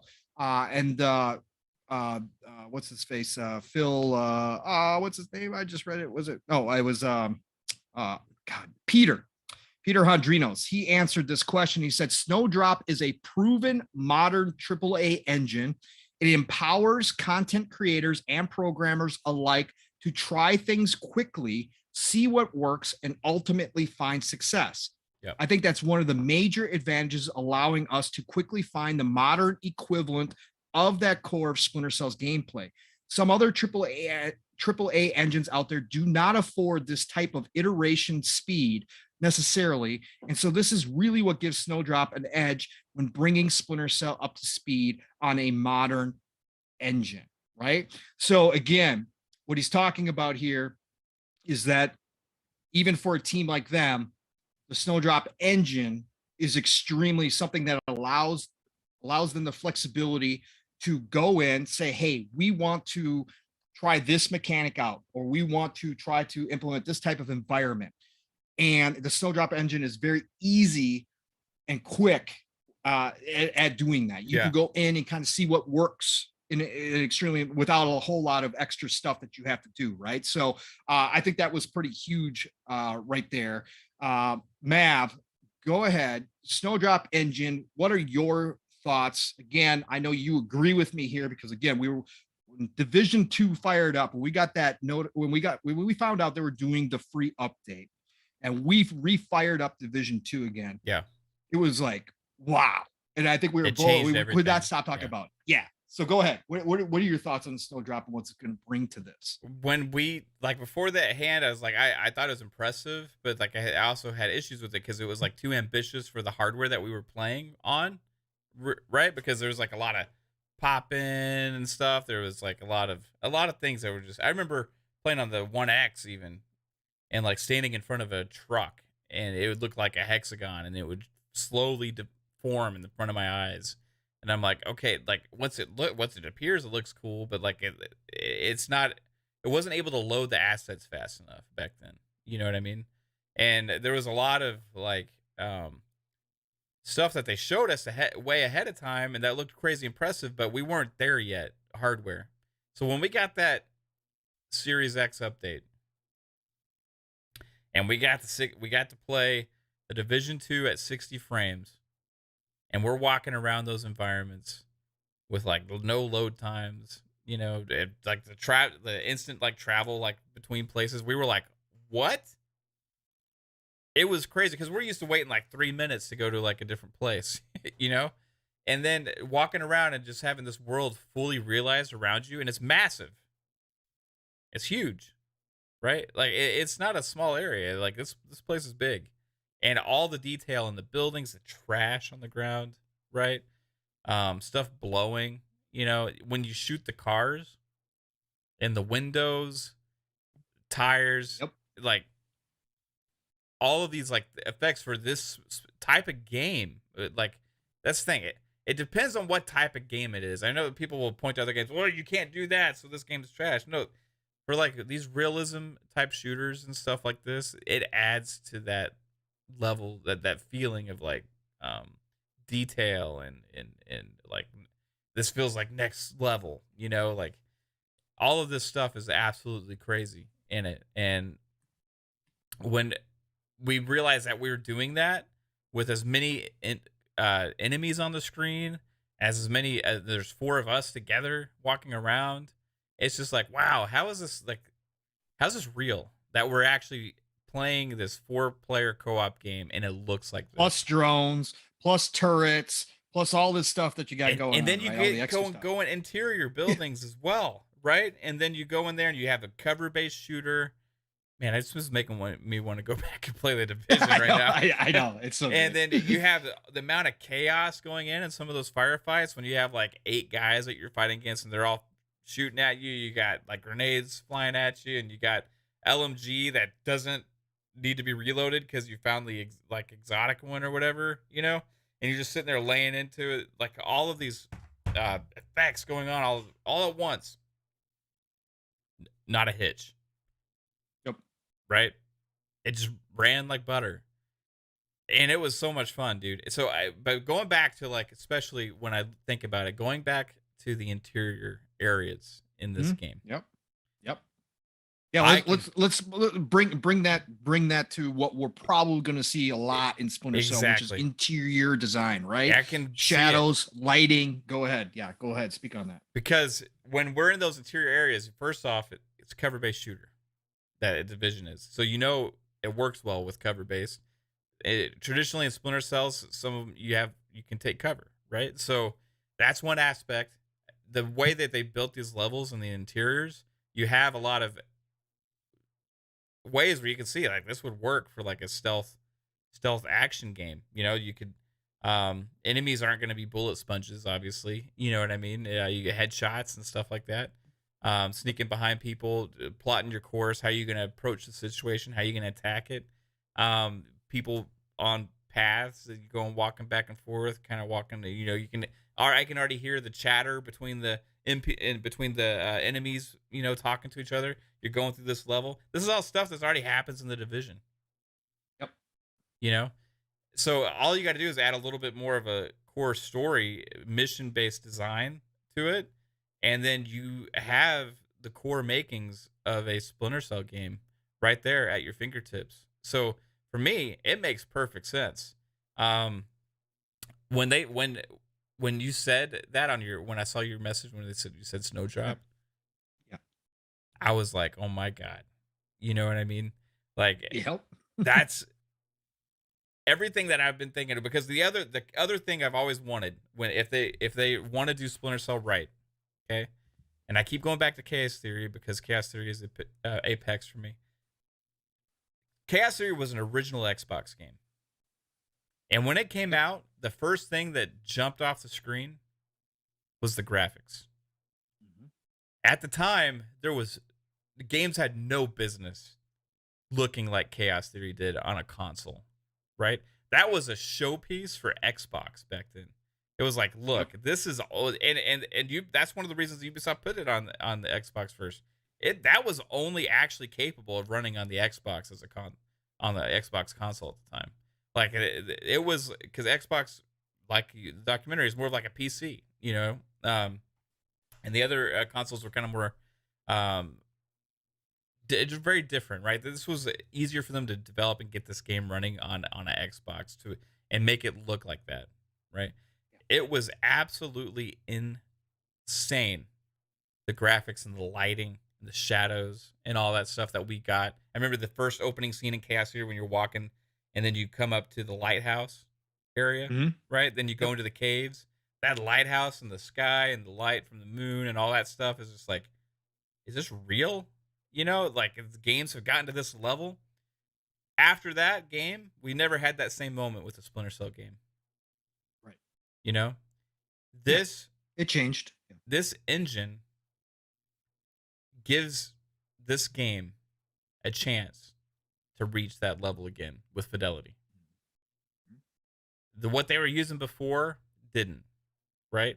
This gives them that chance to reach that level of fidelity, which is a core aspect, in my opinion, of the original Splinter Cell games as well, because it the reason it felt so immersive, the reason it felt that way is because everything seemed like so important and so tangible. And so really, even though for a game that came out back then, it was well beyond everything else at the time. So Yep. this gives them all of those tools because the graphics and the Snowdrop engine on the detail and the environments and like the feel, like everything seems like it's real, like it has a physicality to it, right? Yeah. I think they Correct. can achieve that with the shooting out, the lights, the sounds, everything with the Splinter Cell game in that engine. So Snowdrop, man. Oh yes, please. Yeah. Let me add two things to that. The amusement park in the Division 2, the nighttime with Hmm. the lighting and the dark shadows Yeah. and how the Yep. neon Yep. light. Look, you could put all because that's going to be huge. They talked about it specifically, right? They talked about it in the interview, the lighting, the shadows, because that's so important to a stealth game because you're Hmm. using those things either to your advantage or the enemy's using them with flashlights, with spotlights to your disadvantage. How did So you it's like in important. Conviction when they made you go black and white when you were in the dark? I liked it. I Did you? liked it. Okay. Yeah, I did. I liked all, dude. Again, it was such a, it was like going, it's like, how do I put this? It's like the crazy shoot 'em up movies that we got in the 90s and early Yeah. 2000s, right? It was like the most dramatic thing of all time that Hmm. they could do. That's what they try to put into Conviction, right? Yeah. And it worked for me. Again, it worked for me. I didn't Yeah, have a I problem. love I the liked it. game. I liked it. Yeah, I yeah, sometimes it got like a little like okay, keep switching between the color palette. It got right, a little annoying at times, but right. otherwise it worked really well for its Yeah, I didn't. purpose. I didn't. Yeah, I liked it. I liked the whole package overall. The Hmm. presentation was spot on for what they were going for. Like I said, it fit the story. So lighting and shadow work is going to be ultra important if they're going back to that stealth because you're going to need to know when you're safe and when you're not safe, right? And it's going to it's very when you have something that doesn't when you have a stealth that doesn't work, it usually has to do with the fact is you don't know if you're in the right spot to be hidden or not, right? The Yeah. Assassin's Creed do a great job of showing you that. So, but in this type of game, if they're going to go back to that, that's going to be ultra important. If you're in the interior type world, it gets it's got to be very distinct at where you're at. And I think Snowdrop Engine excels in that as Hmm. well. And then the other thing I'll bring up is the AI. Nobody Yeah. talks about the AI in Division because everybody focuses on, well, they're just bullet sponges. Okay. Yeah. Agree with you. I mean, that's a big part of the looter shooter game, right? It's, and a lot of people get turned off by the bullet sponges. However, they're not just bullet sponges. Yeah, they're smart. Those, They'll flank you. look, look, you get out of position in the Division 2, even if you're playing with other people, if you push too far ahead, they are going to flank you from all sides. Yeah. You are going to start, they're going to take new positions to get you in cover, right? That's the big thing about this is they're going to be able to take that AI that they've already got built into the Snowdrop, and it's probably getting enhanced as we speak for all these new games like Avatar and Star Wars, right? So people are already working on the Snowdrop. So all those enhancements are going to go into this game. But they're going to be able to take that and make very smart AI that you're going to be going up against, right? That's another big part, that challenge that they're talking about, the old challenge that you had trying to outsmart, right? When you're going in there, and if you are trying to go for a perfect run, and if they're going to give people the opportunity to go back to that classic stealth where you try to get that perfect run where you're outsmarting the AI, having smart AI just increases that challenge even further to people. And so you're going to be able to have these AI who are going to do complex, kind of patterns throughout the buildings and complex searching when they kind of think that you're there or whatever the case may be. It's not going to be that old dumb AI that we normally get. And Snowdrop already has proven that it's got a great AI to it. So I can't wait to see what they do with that as well. Let's go here, Mav. I think we're both in agreement. Obviously, Snowdrop is going to take it to the next level. Let me go with this question. This is another question they pose in here. Back to the present, or no, actually, let me do this one up here real quick. Taking a step back, what was your first experience with Splinter Cell, and what made it special to you? And the first person to answer was Chris Autry. And he said, my background has been in level design and level creation for the past 20 odd years. And seeing that back then, that there could be cloths that flap as I move around them, and that there's some sort of actual genuine interaction between me as a player and the world I'm in, seeing the enemies moving around, allowing me to plan and make different judgment calls based on where they are and what's happening. That had a huge impact on me early on. Things like the thermal vision and using that as a gameplay element. These things were not just graphical bells and whistles. They were actually relevant to the experience. From a team perspective, we are all behind that philosophy that the stuff that gets added is not just eye candy. It has a relevance and bearing on the game itself.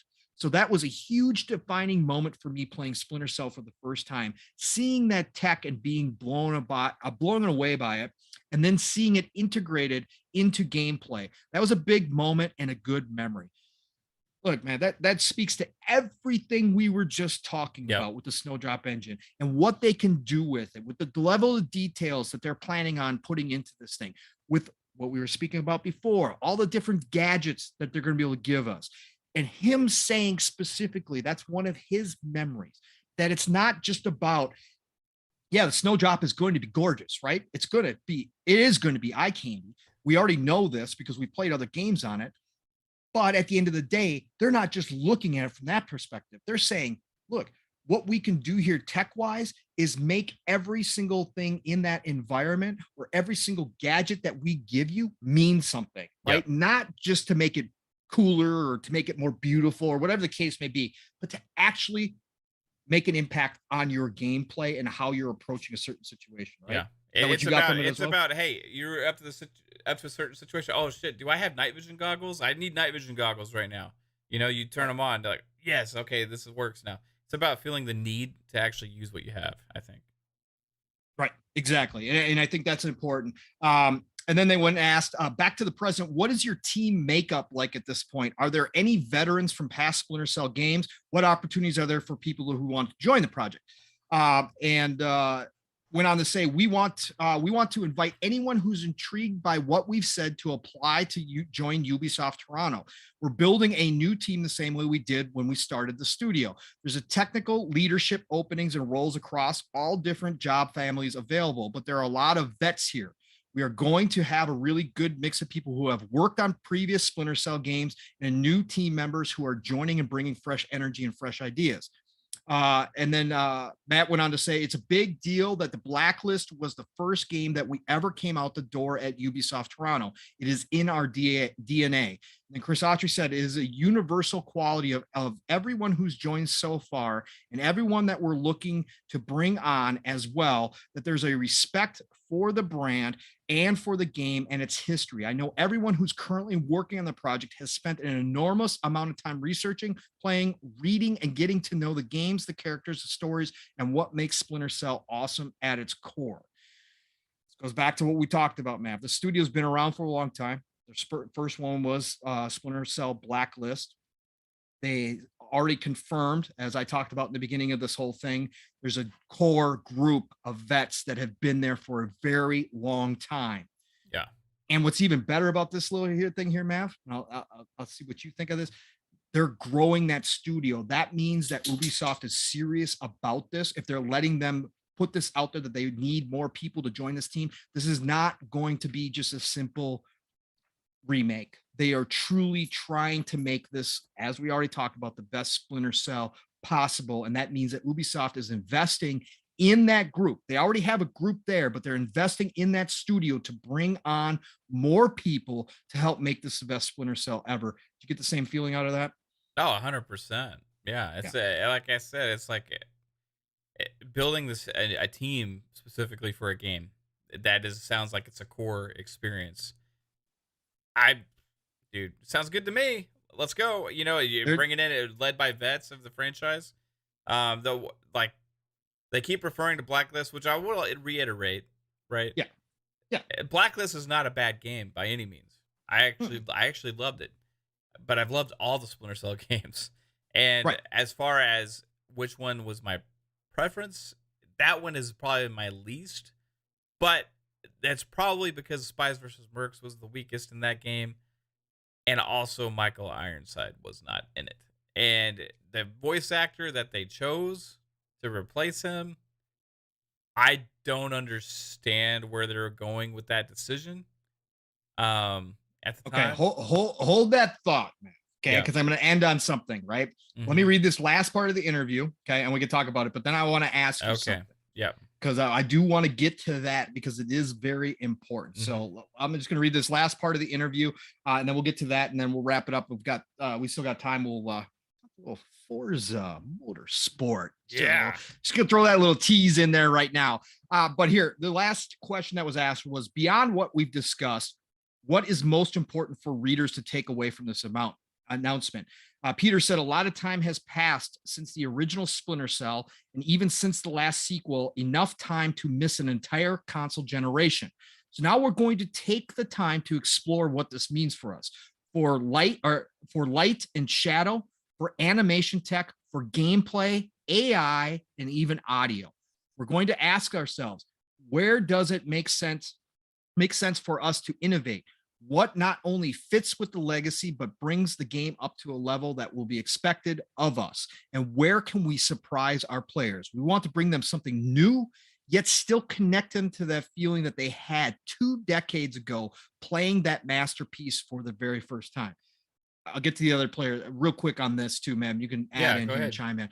But we didn't even talk about the audio on the Snowdrop. The audio, the gunplay, out of this world. Yeah. And obviously, again, when it comes to this type of game, when it comes to stealth, audio cues, I can guarantee you they're going to go huge on the audio cues, being able to hear what's coming before you even see it, so that you pick up on that. But the other thing was, what's funny, Mav, is we keep talking about Conviction, we talk about Blacklist, Double Agent. This entire interview, Mav, they keep talking about the original. Yeah, he says connect them to the feeling they had 2 decades ago. Yeah. They're not even talking about their own game, Blacklist. Like, they've mentioned it, like that was their first game coming out, right? But when they talk about what they're creating now, they keep talking about the old games. The old Splinter Cells, right? Is that you picking up on that same kind of vibe here? 100%. Like that's what surprises me, because they made one. Yeah, and they're like, and they talk about, like we did make a Splinter Cell game, like Blacklist, but when they talk about their inspiration for this game, this remake is because they are staying true to the term remake, I think, with this.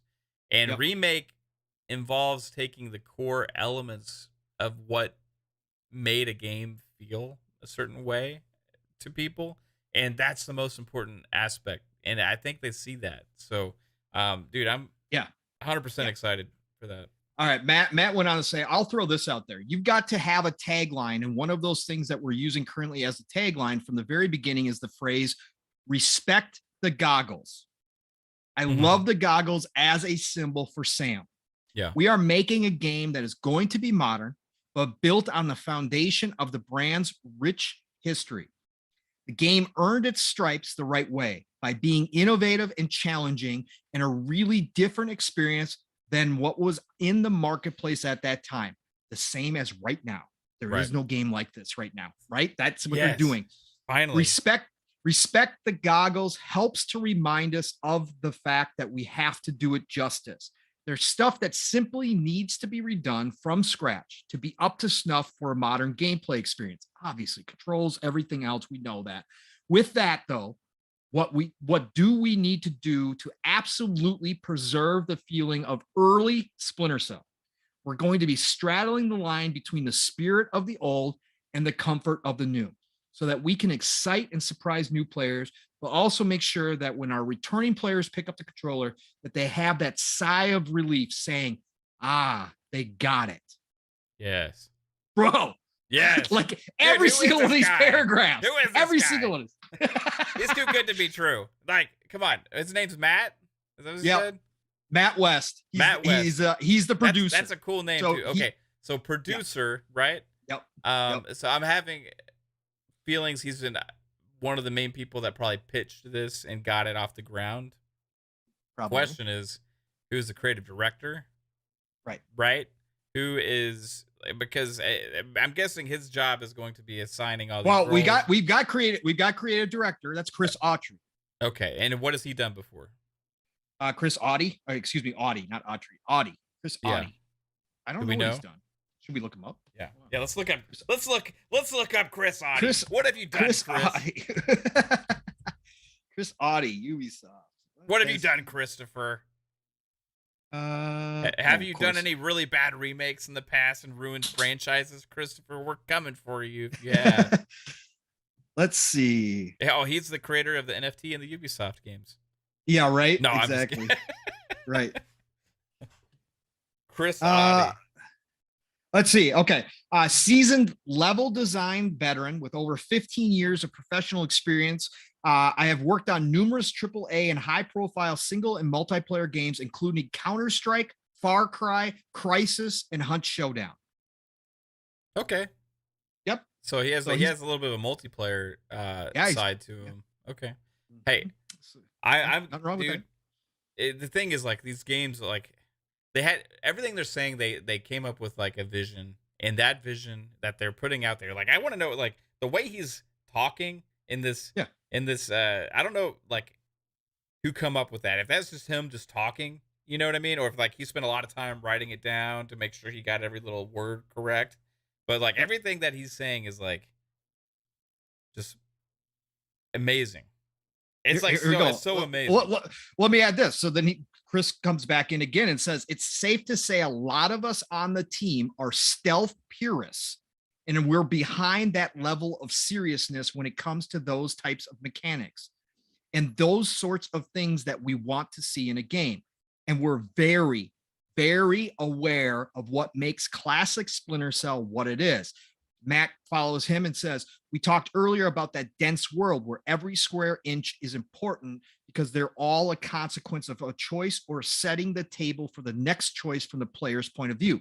So that kind of density, that packed nature that I think was so palpable in the first trilogy, it's going to be one of our guiding lights as we go forward. And then Chris finished with the quote that you talked about early on, Mav. With this remake, we are building a solid base for the future of Splinter Cell. And that was the end of the interview.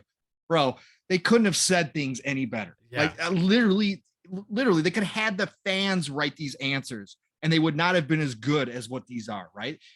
So you can sit back and kind of say, God, this is too good to be true. Or you can take it at face value. I'm taking it at face value. So what this reminds me of, you were talking about that Xbox documentary, right? The first episode when, like, there's the DirectX team, right? Yep. And then there's like then there was like the old 3DO guys that were working at Microsoft, or the Microsoft CE or Windows CE guys, you know, and they were like, okay, well, we kind of already know how to build a console because we've done it before. We're going to build it like this. And then like the DirectX guys were like, no, we want to do something nobody else has done. You know what I mean? And it's like, for me, it's almost like, okay, there was multiple teams at Ubisoft pitching ideas, right? Which we've kind of heard, you know, and there was this version of it out there, this version of it out there, this version of it out there. And you have like these teams like, okay, pick our idea. And you got like Matt West and Chris Audie and all these people saying, hey, this is our idea. Like, we want to make a real freaking stealth game again, please. There's not one out there. It's like, I've been screaming this last generation, like, there's a hole in the marketplace, a massive one. It's a void, right? You could fill it with Splinter Cell. They just have rested on their laurels and not done it. But they could have went that open world way. They could have went that, like, hey, we're just gonna figure out a way to freaking do it. We're gonna make it this open world thing. We're gonna kind of do the Metal Gear Solid 5 Splinter Cell, you know, thing, which a lot of people assumed was going to eventually be what it would turn into. And instead, they're doing everything I always hoped they would, is bring it back to the roots. And it's like, it's incredible, man. I can't say, like, for everything that they're saying, I don't know if other people may not like, because some people are like, that haven't played those traditional old school Splinter Cell games, are like, oh, it's going to be too linear. Linear? I don't like linear games. I don't like walking simulators. No, I don't like this and that. You know, there's room for everything, guys. You know what I mean? This is going to be, if they bring this out, how many people are going to have a fresh take of a game experience that they've never had before? because this is different than anything else that's out there, right? So they're going to bring this out, and it's going to be uniquely Splinter Cell. Unapologetically Splinter Cell.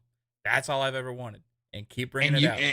And uniquely positioned within the marketplace because there is no other games like the old Splinter Cell out there anymore. So they are good. They are modernizing controls, all that kind of stuff. Of course, it has to be modernized, right? But at the end of the day, there's just nothing like it on the market anymore as far as stealth goes. And if they do it right, if they are serious about everything that they're saying here, this is going to be a brand new experience for a lot of people who never got to enjoy the original Splinter Cells. Yeah, man. Dude. Just like they did with Mass Effect. Yeah, go ahead. Yeah, I was going to say, it's like this thing where people are like, hey, everything needs to evolve. So in their interpretation, things need to evolve into other games, usually. Yep. It needs to be, Halo needs to be more like Call of Duty or Battlefield. That's what we heard for so freaking long. Right. Or this game needs to evolve into that. Far Cry. Oh, same old formula. You know what I mean? Let's knock it on the reviews. Same old formula.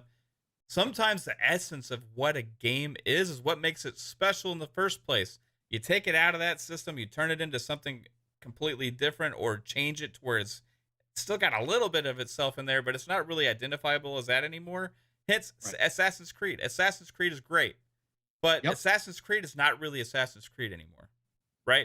It's had two lives, right? It's like Assassin's Creed up to Black Flag and then post Black Flag.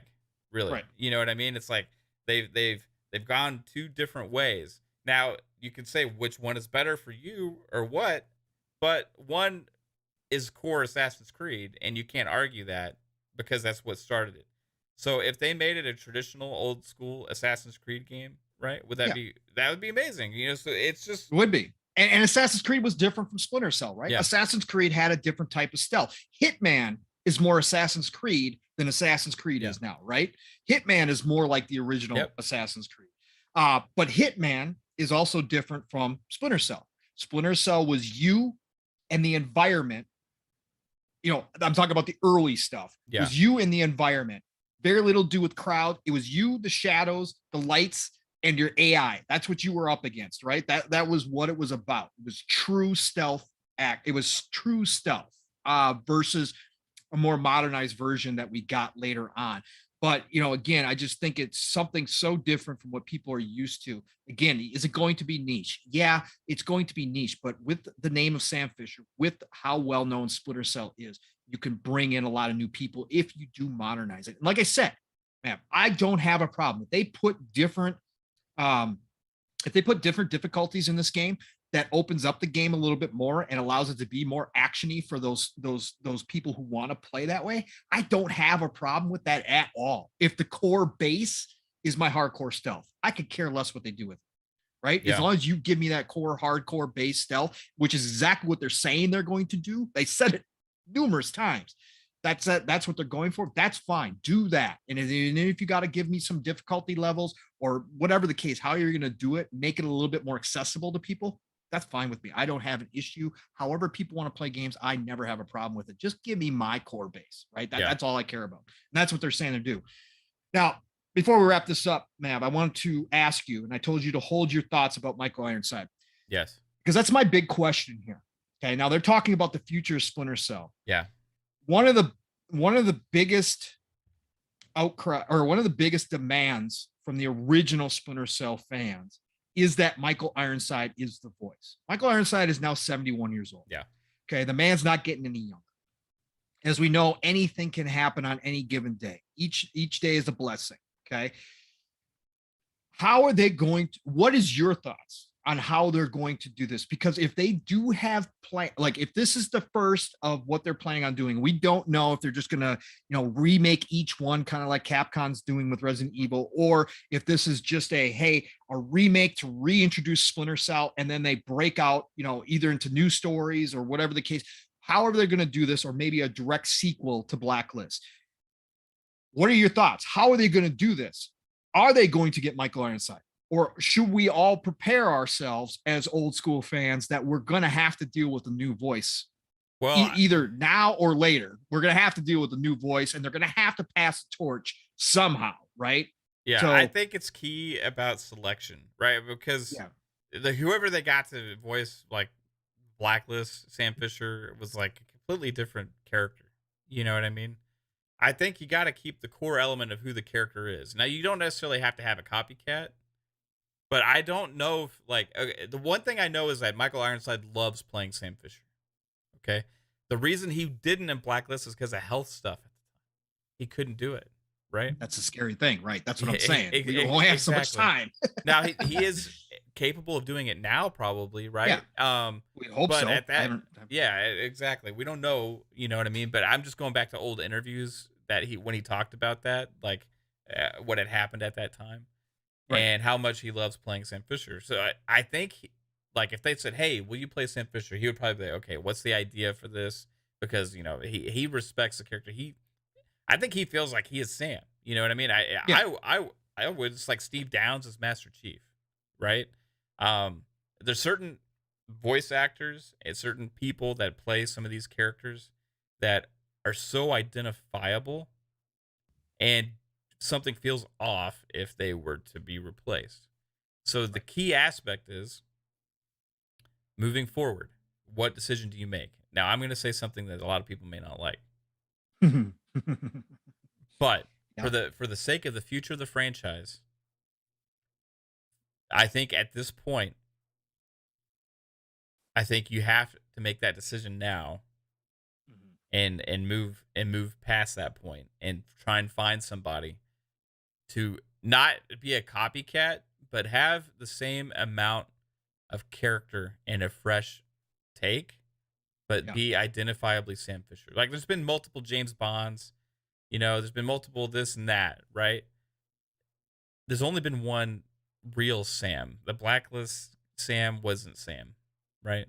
Whoever this is needs to embody Sam. Unless so Chris, they go so something Chris off Pratt the then? wall. So Chris Pratt? No. Get Vincent D'Onofrio. Not D'Onofrio, Yeah. I think he could do it. You know, there's certain people you go like, okay, I think they could do it, right? But whatever it is, whatever decision they make, I still felt like maybe they could have went in the direction where I pitched an idea before about like, okay, Sam, this not being a remake, but like being after, you know, and he's like in his like later years, and he's kind of like a different role, you know. But at the same time, like that leaves it too open for. I like this idea better, honestly, of just going for a pure remake. But I don't think you can do a pure remake with an actor who's 20 years older than he was originally. You know what I mean? Like I think you have to go for it and really spend the time to find that new character, right? How about the dude that about the dude that plays Frank Castle, Punisher? John Barenthal. Is that who it is? I don't. Yeah. You know me. I don't know actors very much anymore. Yeah, John Barenthal. Yeah, he was Shane in Walking Dead as well. Okay. I think he could do it. He has like a certain swagger and attitude and stuff. For some reason, like Michael Ironside has such a distinct voice. Oh, you cannot get somebody to replicate his voice. No. But the guy that they got in Blacklist was just generic, like guy. You know, I don't remember who played him. It could even have been a famous voice actor. That's great, but it was too generic as a character. You need to have somebody that has originality, has a grit, has that presence, and it has that command. Because Sam Fisher always had command. You know, he is always in charge of. He knew what he was doing. You know, like Steel like my pick. Yeah, John Barenthal, let's go. Yeah. There's a lot of candidates out there, man. I think there is that could fit. You know, it's just about them assigning the right role and having the conversation. Okay. Like, will you be willing to do this in the future if it's successful? You know, like I don't want a one-off Sam. I think you do whatever's necessary for this remake to bring back Ironside one last time, right? One last time for this remake. If you're going back, Grim?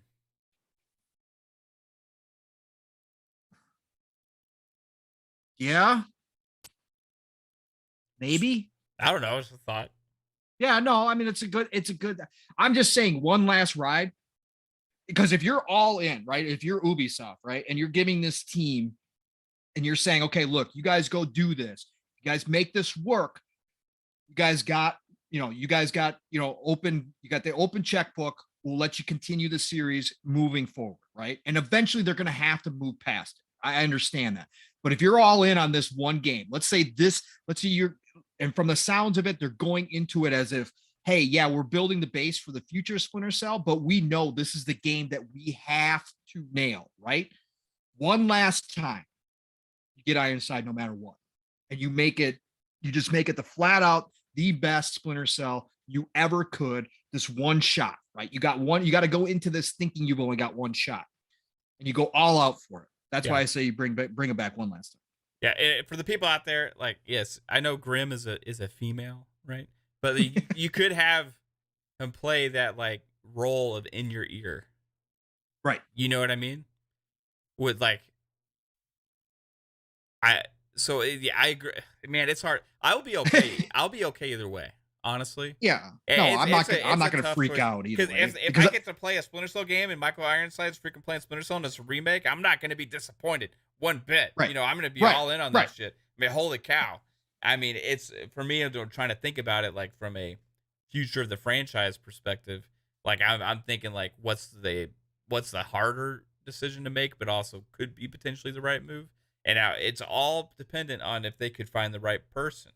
And I don't know who it could be, man. Like, and the next biggest thing is obviously thinking about the future. Let's say they hit this one. Let's say they move forward with the franchise. Yeah.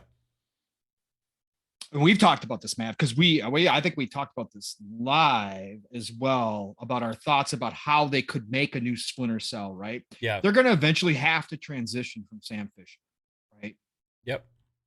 At some point, I don't know how many more. You know, unless they do the James Bond thing and keep like rebooting the. Yeah, characters. I guess they could do. They could do that. I guess they could. I guess they could just put them in different time.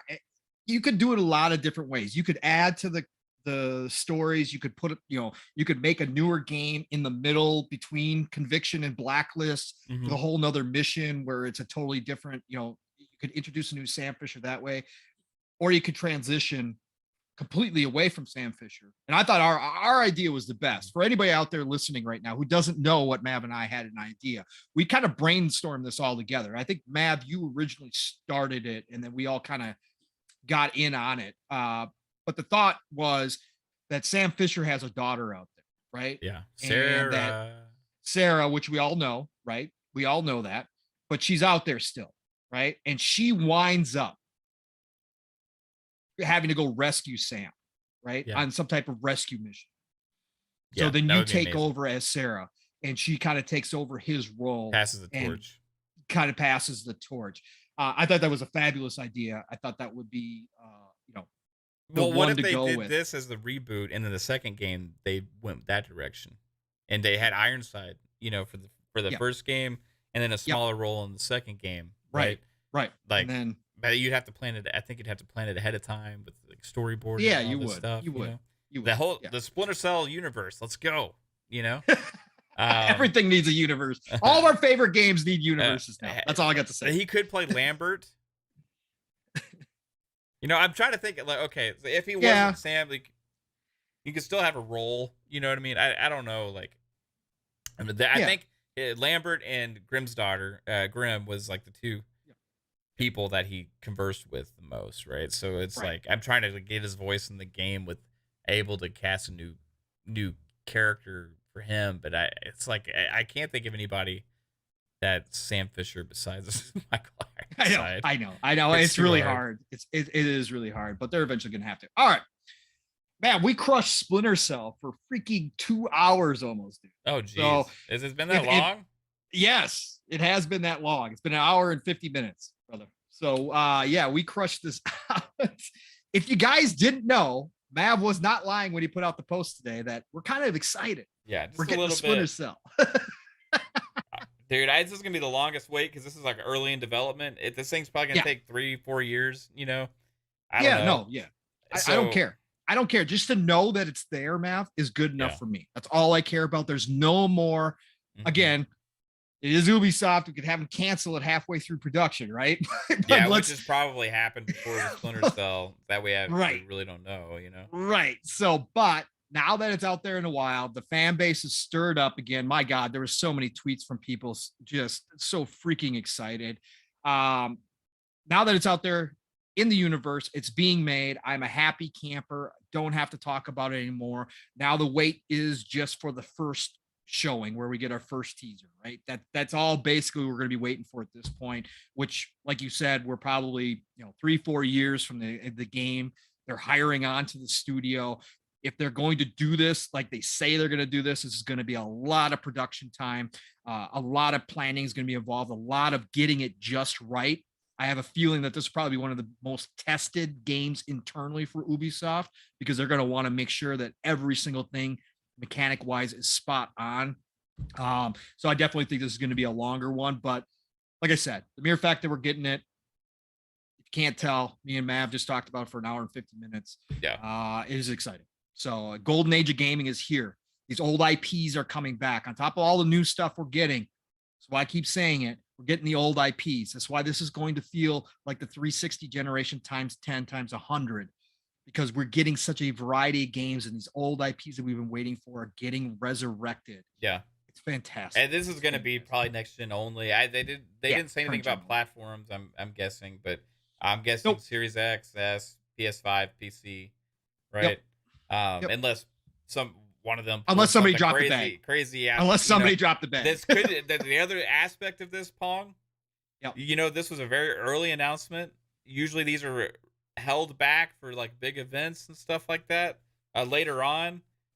Do you think Ubisoft could possibly be putting this out there to get some hype behind it to try and catch some funding from a partner? I think talks probably already happened. I'm pretty sure Xbox already approached it previously back in the day. I'm almost positive at this point that Xbox probably already approached them. Maybe Ubisoft just said no because they just want to do it themselves when they felt the time was right. But it is possible, man. It is possible that they could create the hype so that all of a sudden they see it, the social media explode and everybody talking about it again and how excited everybody is to try to lure in some investors. But I think this is probably a Ubisoft by themselves kind of deal. I think that they were being stubborn about this and just didn't want any outside help until they were ready to make another Sam Fisher, like however they decided they were going to do that. So I think this is alone.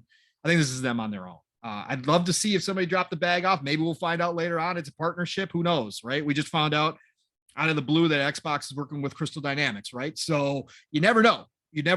We could see something like that weird happen. But I think this is a Ubi special right here. I think this is It's just kind of against their MO right now to have this big like singular linear game. It's so interesting.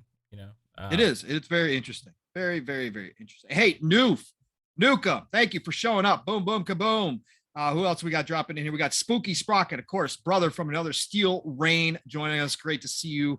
Outbreak Podcast is here. 3-Bit's still hanging out with us as well. Psychonauts had to go, but great to see you in here, brother. Have a good night. And then Pixel Slappa joined the fun. Splendiferous, of course, joined the fun. And Tony Grasso is hanging out. Caper Grant. Oh man, you guys are just amazing. Thank you for coming out and seeing us tonight. Again, talk about Splinter Cell for 2 hours. Blue Moon FC's been here for a while. That man is rocking out. Loving our talk about Splinter Cell. Look, Mav, do you want to dive into a little bit of Forza, or do you want to hold that? What do you want to do, man? We'll just touch on it a little bit because our buddy Dealer posted a video today that caught my attention, and there was, I guess, I don't tune into all those like Forza shows because they do quite a bit of stuff, but they actually were diving into some motorsport stuff, and I recommend anybody go check out Dealer Gaming's channel, and because he has a cool video on it where he kind of breaks down some of the insights. And check out his last Forza video as well. For anybody who doesn't know, Dealer is hardcore Forza. Motorsport. Motorsport. He loves Horizon too as well, but motorsport especially because he's one of those tuner heads like Fuzzy Belvedere. Fuzzy's the same thing. Mm-hmm. Check out Fuzzy's content as well when he talks about Forza, because the man knows what he's talking about. So does Dealer. They are in that scene for sure. Like, I love Forza, but I depend on other people's tunes. I just want to drive.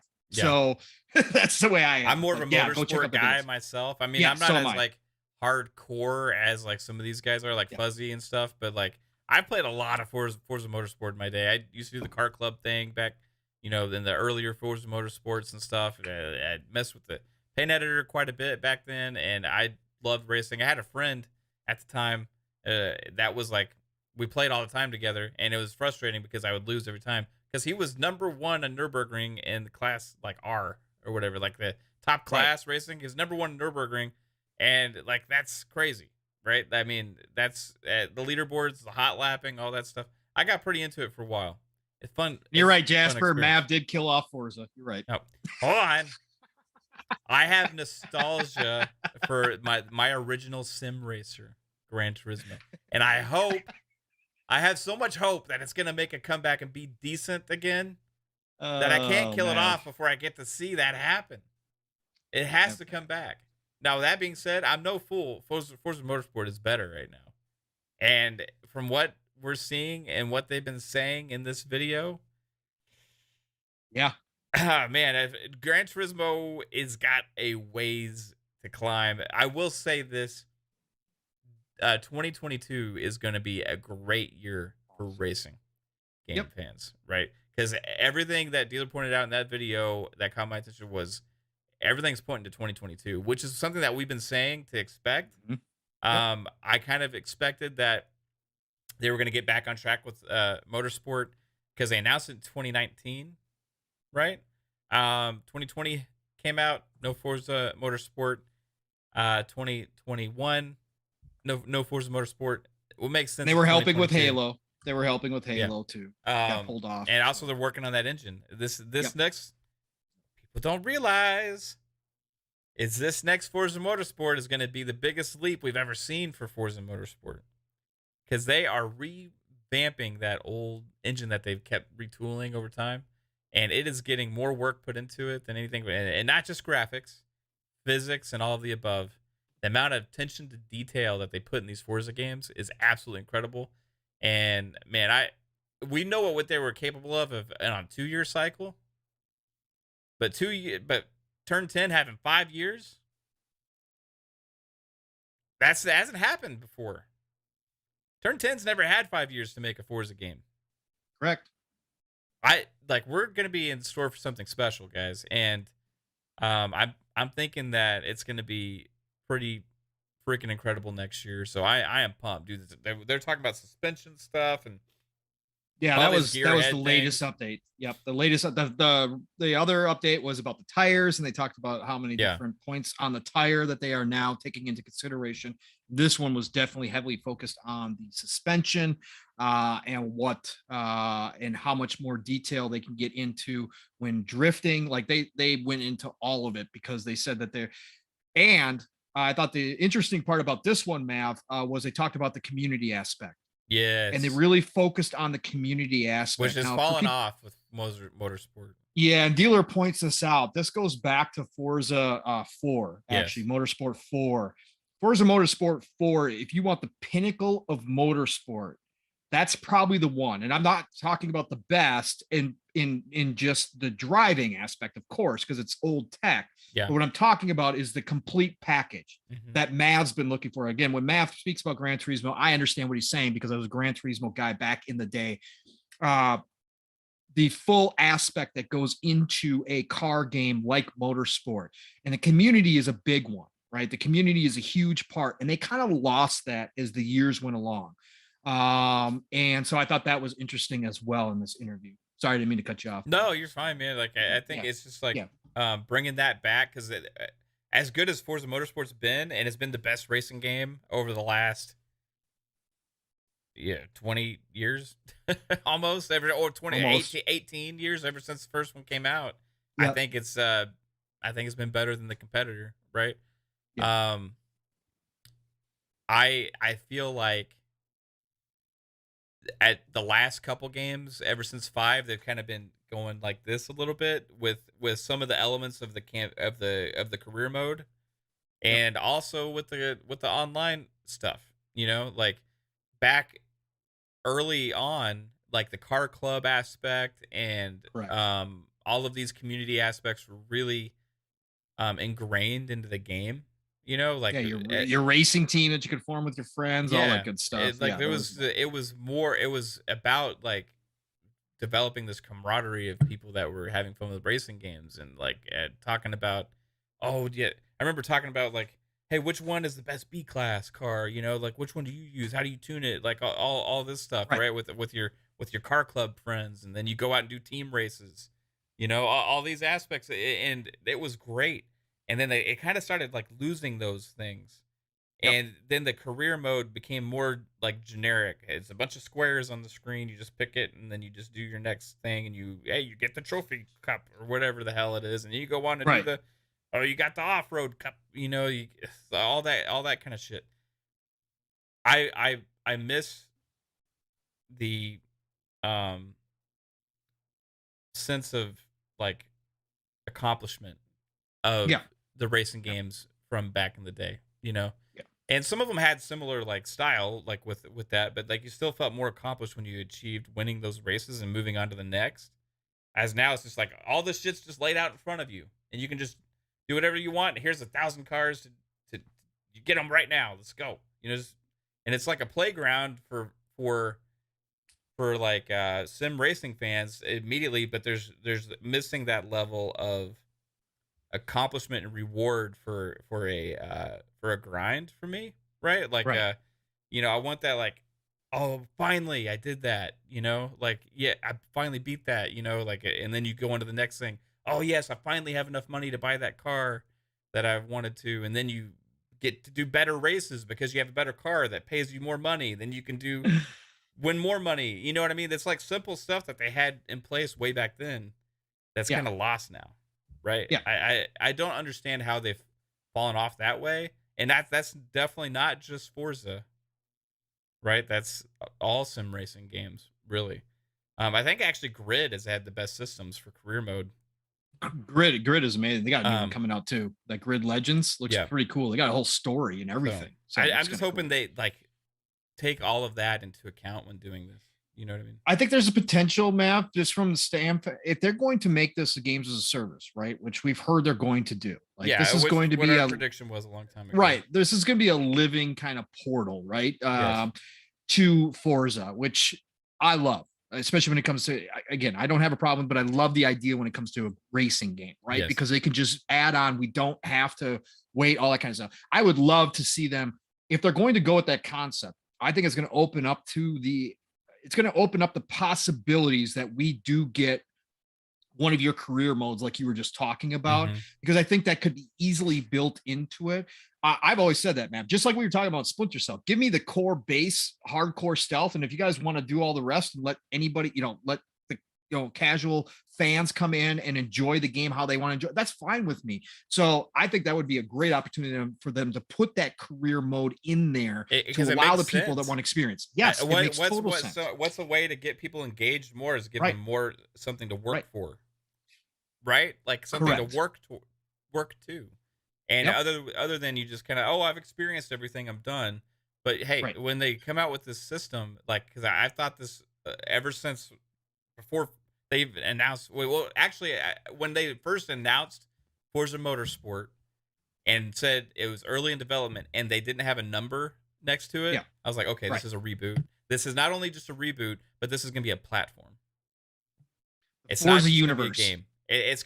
It's gonna live in Game Pass, Yeah. right? It's Yeah. gonna live Yeah. there, and it's gonna draw people into subscribing to the service because it's gonna be the place where the best simulation racing game is, and you're going to play in it. You're gonna live in that world, and you're going to get updates of constant content of cars and tracks. That is my idea of what I think it's gonna be.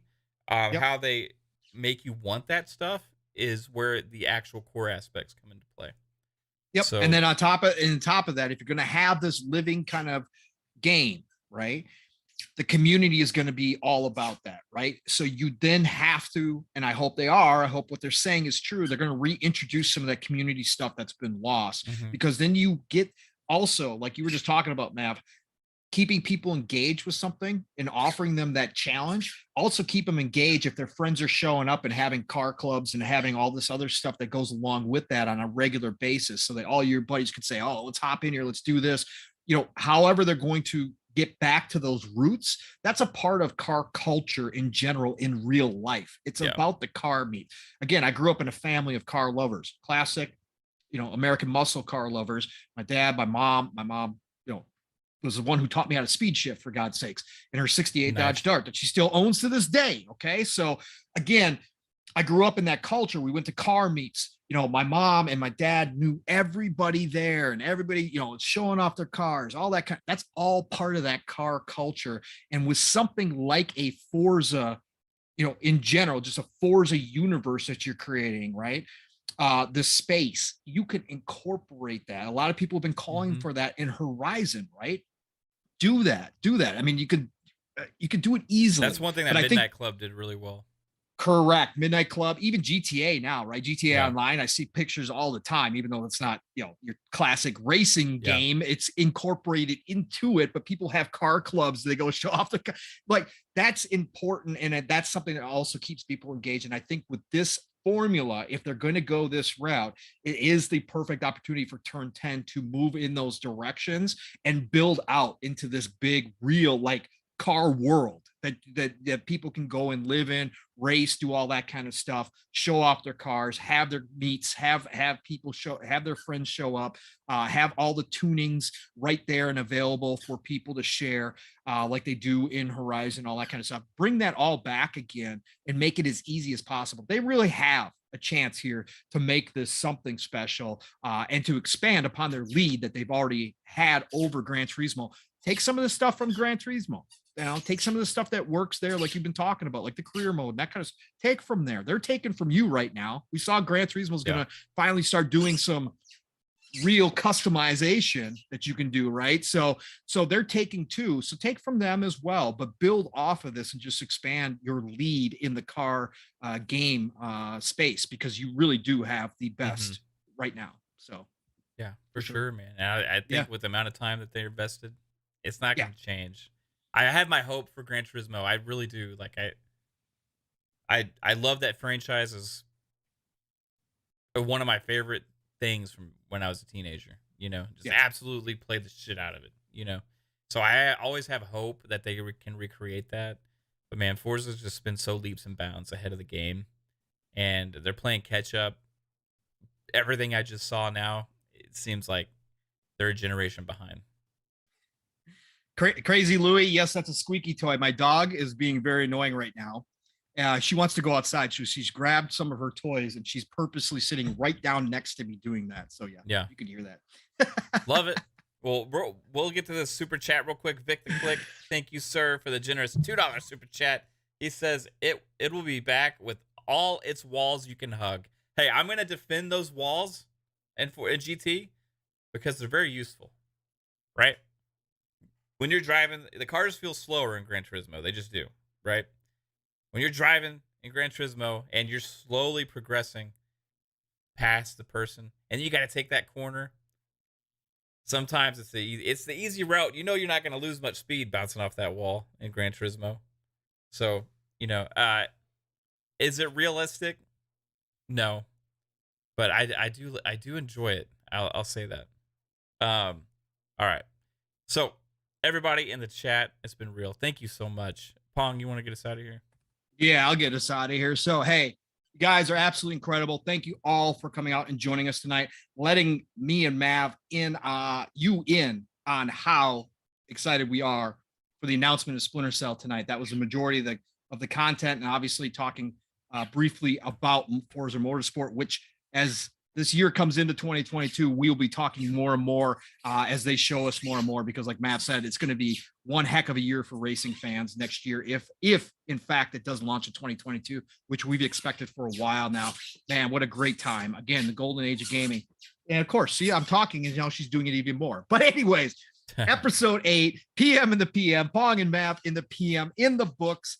Mav, I think we talked about it behind the scenes. We are not going to have a show next week. Yes. But we'll probably have one the following week. So just like everybody else, we are going to enjoy some time off as well with our families. The wife's youngest is coming into town. Yeah, I know. This is crazy. She's doing it more because I'm talking. I swear to Christ. Anyways, love you all. Thank you for being here. So Mav, where can everybody find you? And what do you got going on, brother? Yeah, man, I got a couple of videos I want to work on, right? And so I'm gonna get back to doing that. I haven't really done it in a while, right? So gonna work on those. I talked to you a little bit about one ahead of time, but I didn't really tell you exactly what I'm doing. Have family time. We are gonna have Xbox Ultimate tomorrow, everybody, and that will be the final Xbox Ultimate podcast of the year. Crazy Louie is actually going to come back onto the show again tomorrow. Nice. And is he going to be dressed? Is he going to be dressed? I don't know. Is he going to be? We might see Santa Louie there because he's going to do a little bit of a giveaway on the show tomorrow, and I'll let him announce it. I like Mrs. Doubtfire Louie better. Mrs. He should do Mrs. Louie? Doubtfire. Yeah. Oh, the one with the stuff on his face. Yeah, there we go. Yeah, Louie is going to be on the show tomorrow, so we're super looking forward to that, Louie. And we're gonna have tomorrow's show. We're gonna kind of have a look back, we'll be talking a little bit about Splinter Cell for sure. But we're gonna have a look back also at 2021 for Xbox, how big of an impact it made for especially with Game Pass, how big of an impact did Game Pass make. But also we're gonna take a look back at the show and the channel and stuff because it'll be the last one of the year. And I want to have some fun with our fam tomorrow night.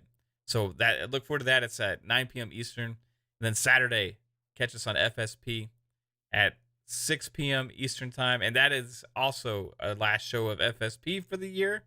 Unless I was an asshole and made everybody show up on Christmas Day and New Year's Day. That'd be kind of wrong. I don't think I could do that. But and then also, like I said, we're going to be taking a break and then we'll be back. But also, I want to tell everybody to tune in on this Friday as well. Tomorrow. Was that tomorrow? Oh, my gosh. Archimedes is having a special on his show, on his channel. He doesn't do these live things very often. Archimedes doesn't. I have the pleasure of being there tomorrow. It's going to be an absolute blast. I don't remember exactly what time it is. I got to look that up. But I'm super looking forward to it. So I think it's 2 p.m. Eastern, 1 p.m. Eastern. So check that out on Archimedes channel. Something like that. I don't know either. Yeah. But check it out for sure. Splendiferous hits us with a $2 super chat. Thank you. Says, that worries me. Why is he not going to be dressed? And I just answered him. It's because he takes a lot of videos while showering and posts them to Twitter. And Vic the Click with the $5 super chat. Thank you, sir. It says, use this to get that amazing dog another toy. He's a champ. Right on. We'll get him a squeaky toy. We'll get him a squeaky. She's special, Vic the Click. Let me tell you, she is. Oh, see, she's doing it every time I opened up the bike. I'm telling you. Yeah. She knows. Right on, dude. Well, again, everybody, thank you so much. I hope if this is your last time tuning into one of our shows, depending on which shows you watch, I hope you have a happy holidays and all that stuff. Hope you have a great time with family and friends. Love you all. Thank you all for the support. I just did, baby. I just said it. Tomorrow, Archimedes channel.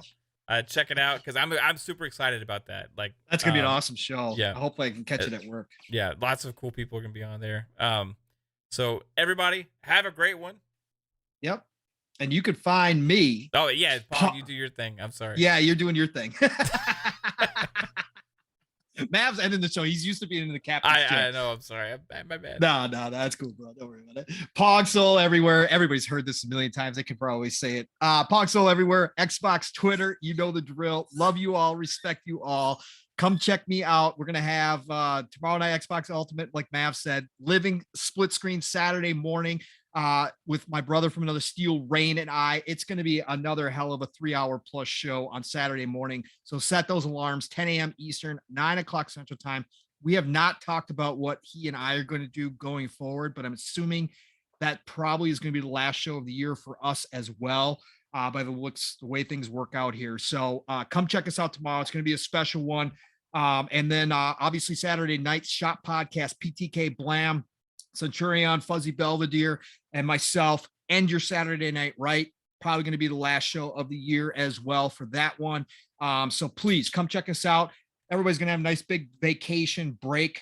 Next week's Xbox Factor podcast on Tuesday, Double Barrel Gaming. I know Boom's still going to have that one next week, so we will be there, 12 p.m. Eastern, 11 o'clock Central Time. Come check us out there. But hey, you know what? Everybody go enjoy. It's the holidays coming up. However you celebrate, even if you don't celebrate, it's that time of the year. Go see the friends and family if you can. I know things are still crazy a lot of places, but just remember what's important. Real life does come first, but also get your game time in, get yourself, catch up on some of that backlog if you can. Enjoy these days because this is the golden age of gaming. And that's why we come here all the time and talk about it. It's a special time, but again, remember the important things as well, but play what you love what you play. Talk to you all real soon. Thank you for being here with Pong and Mav in the PM. It's a special, special time for us too. We thank all of you. So talk to you all real soon. Have a good one. Love Bye. Real quick, this is going to be up $150 on eBay soon. So if you go check it out, it'll be there. All right. Bye. Have a good one. Bye.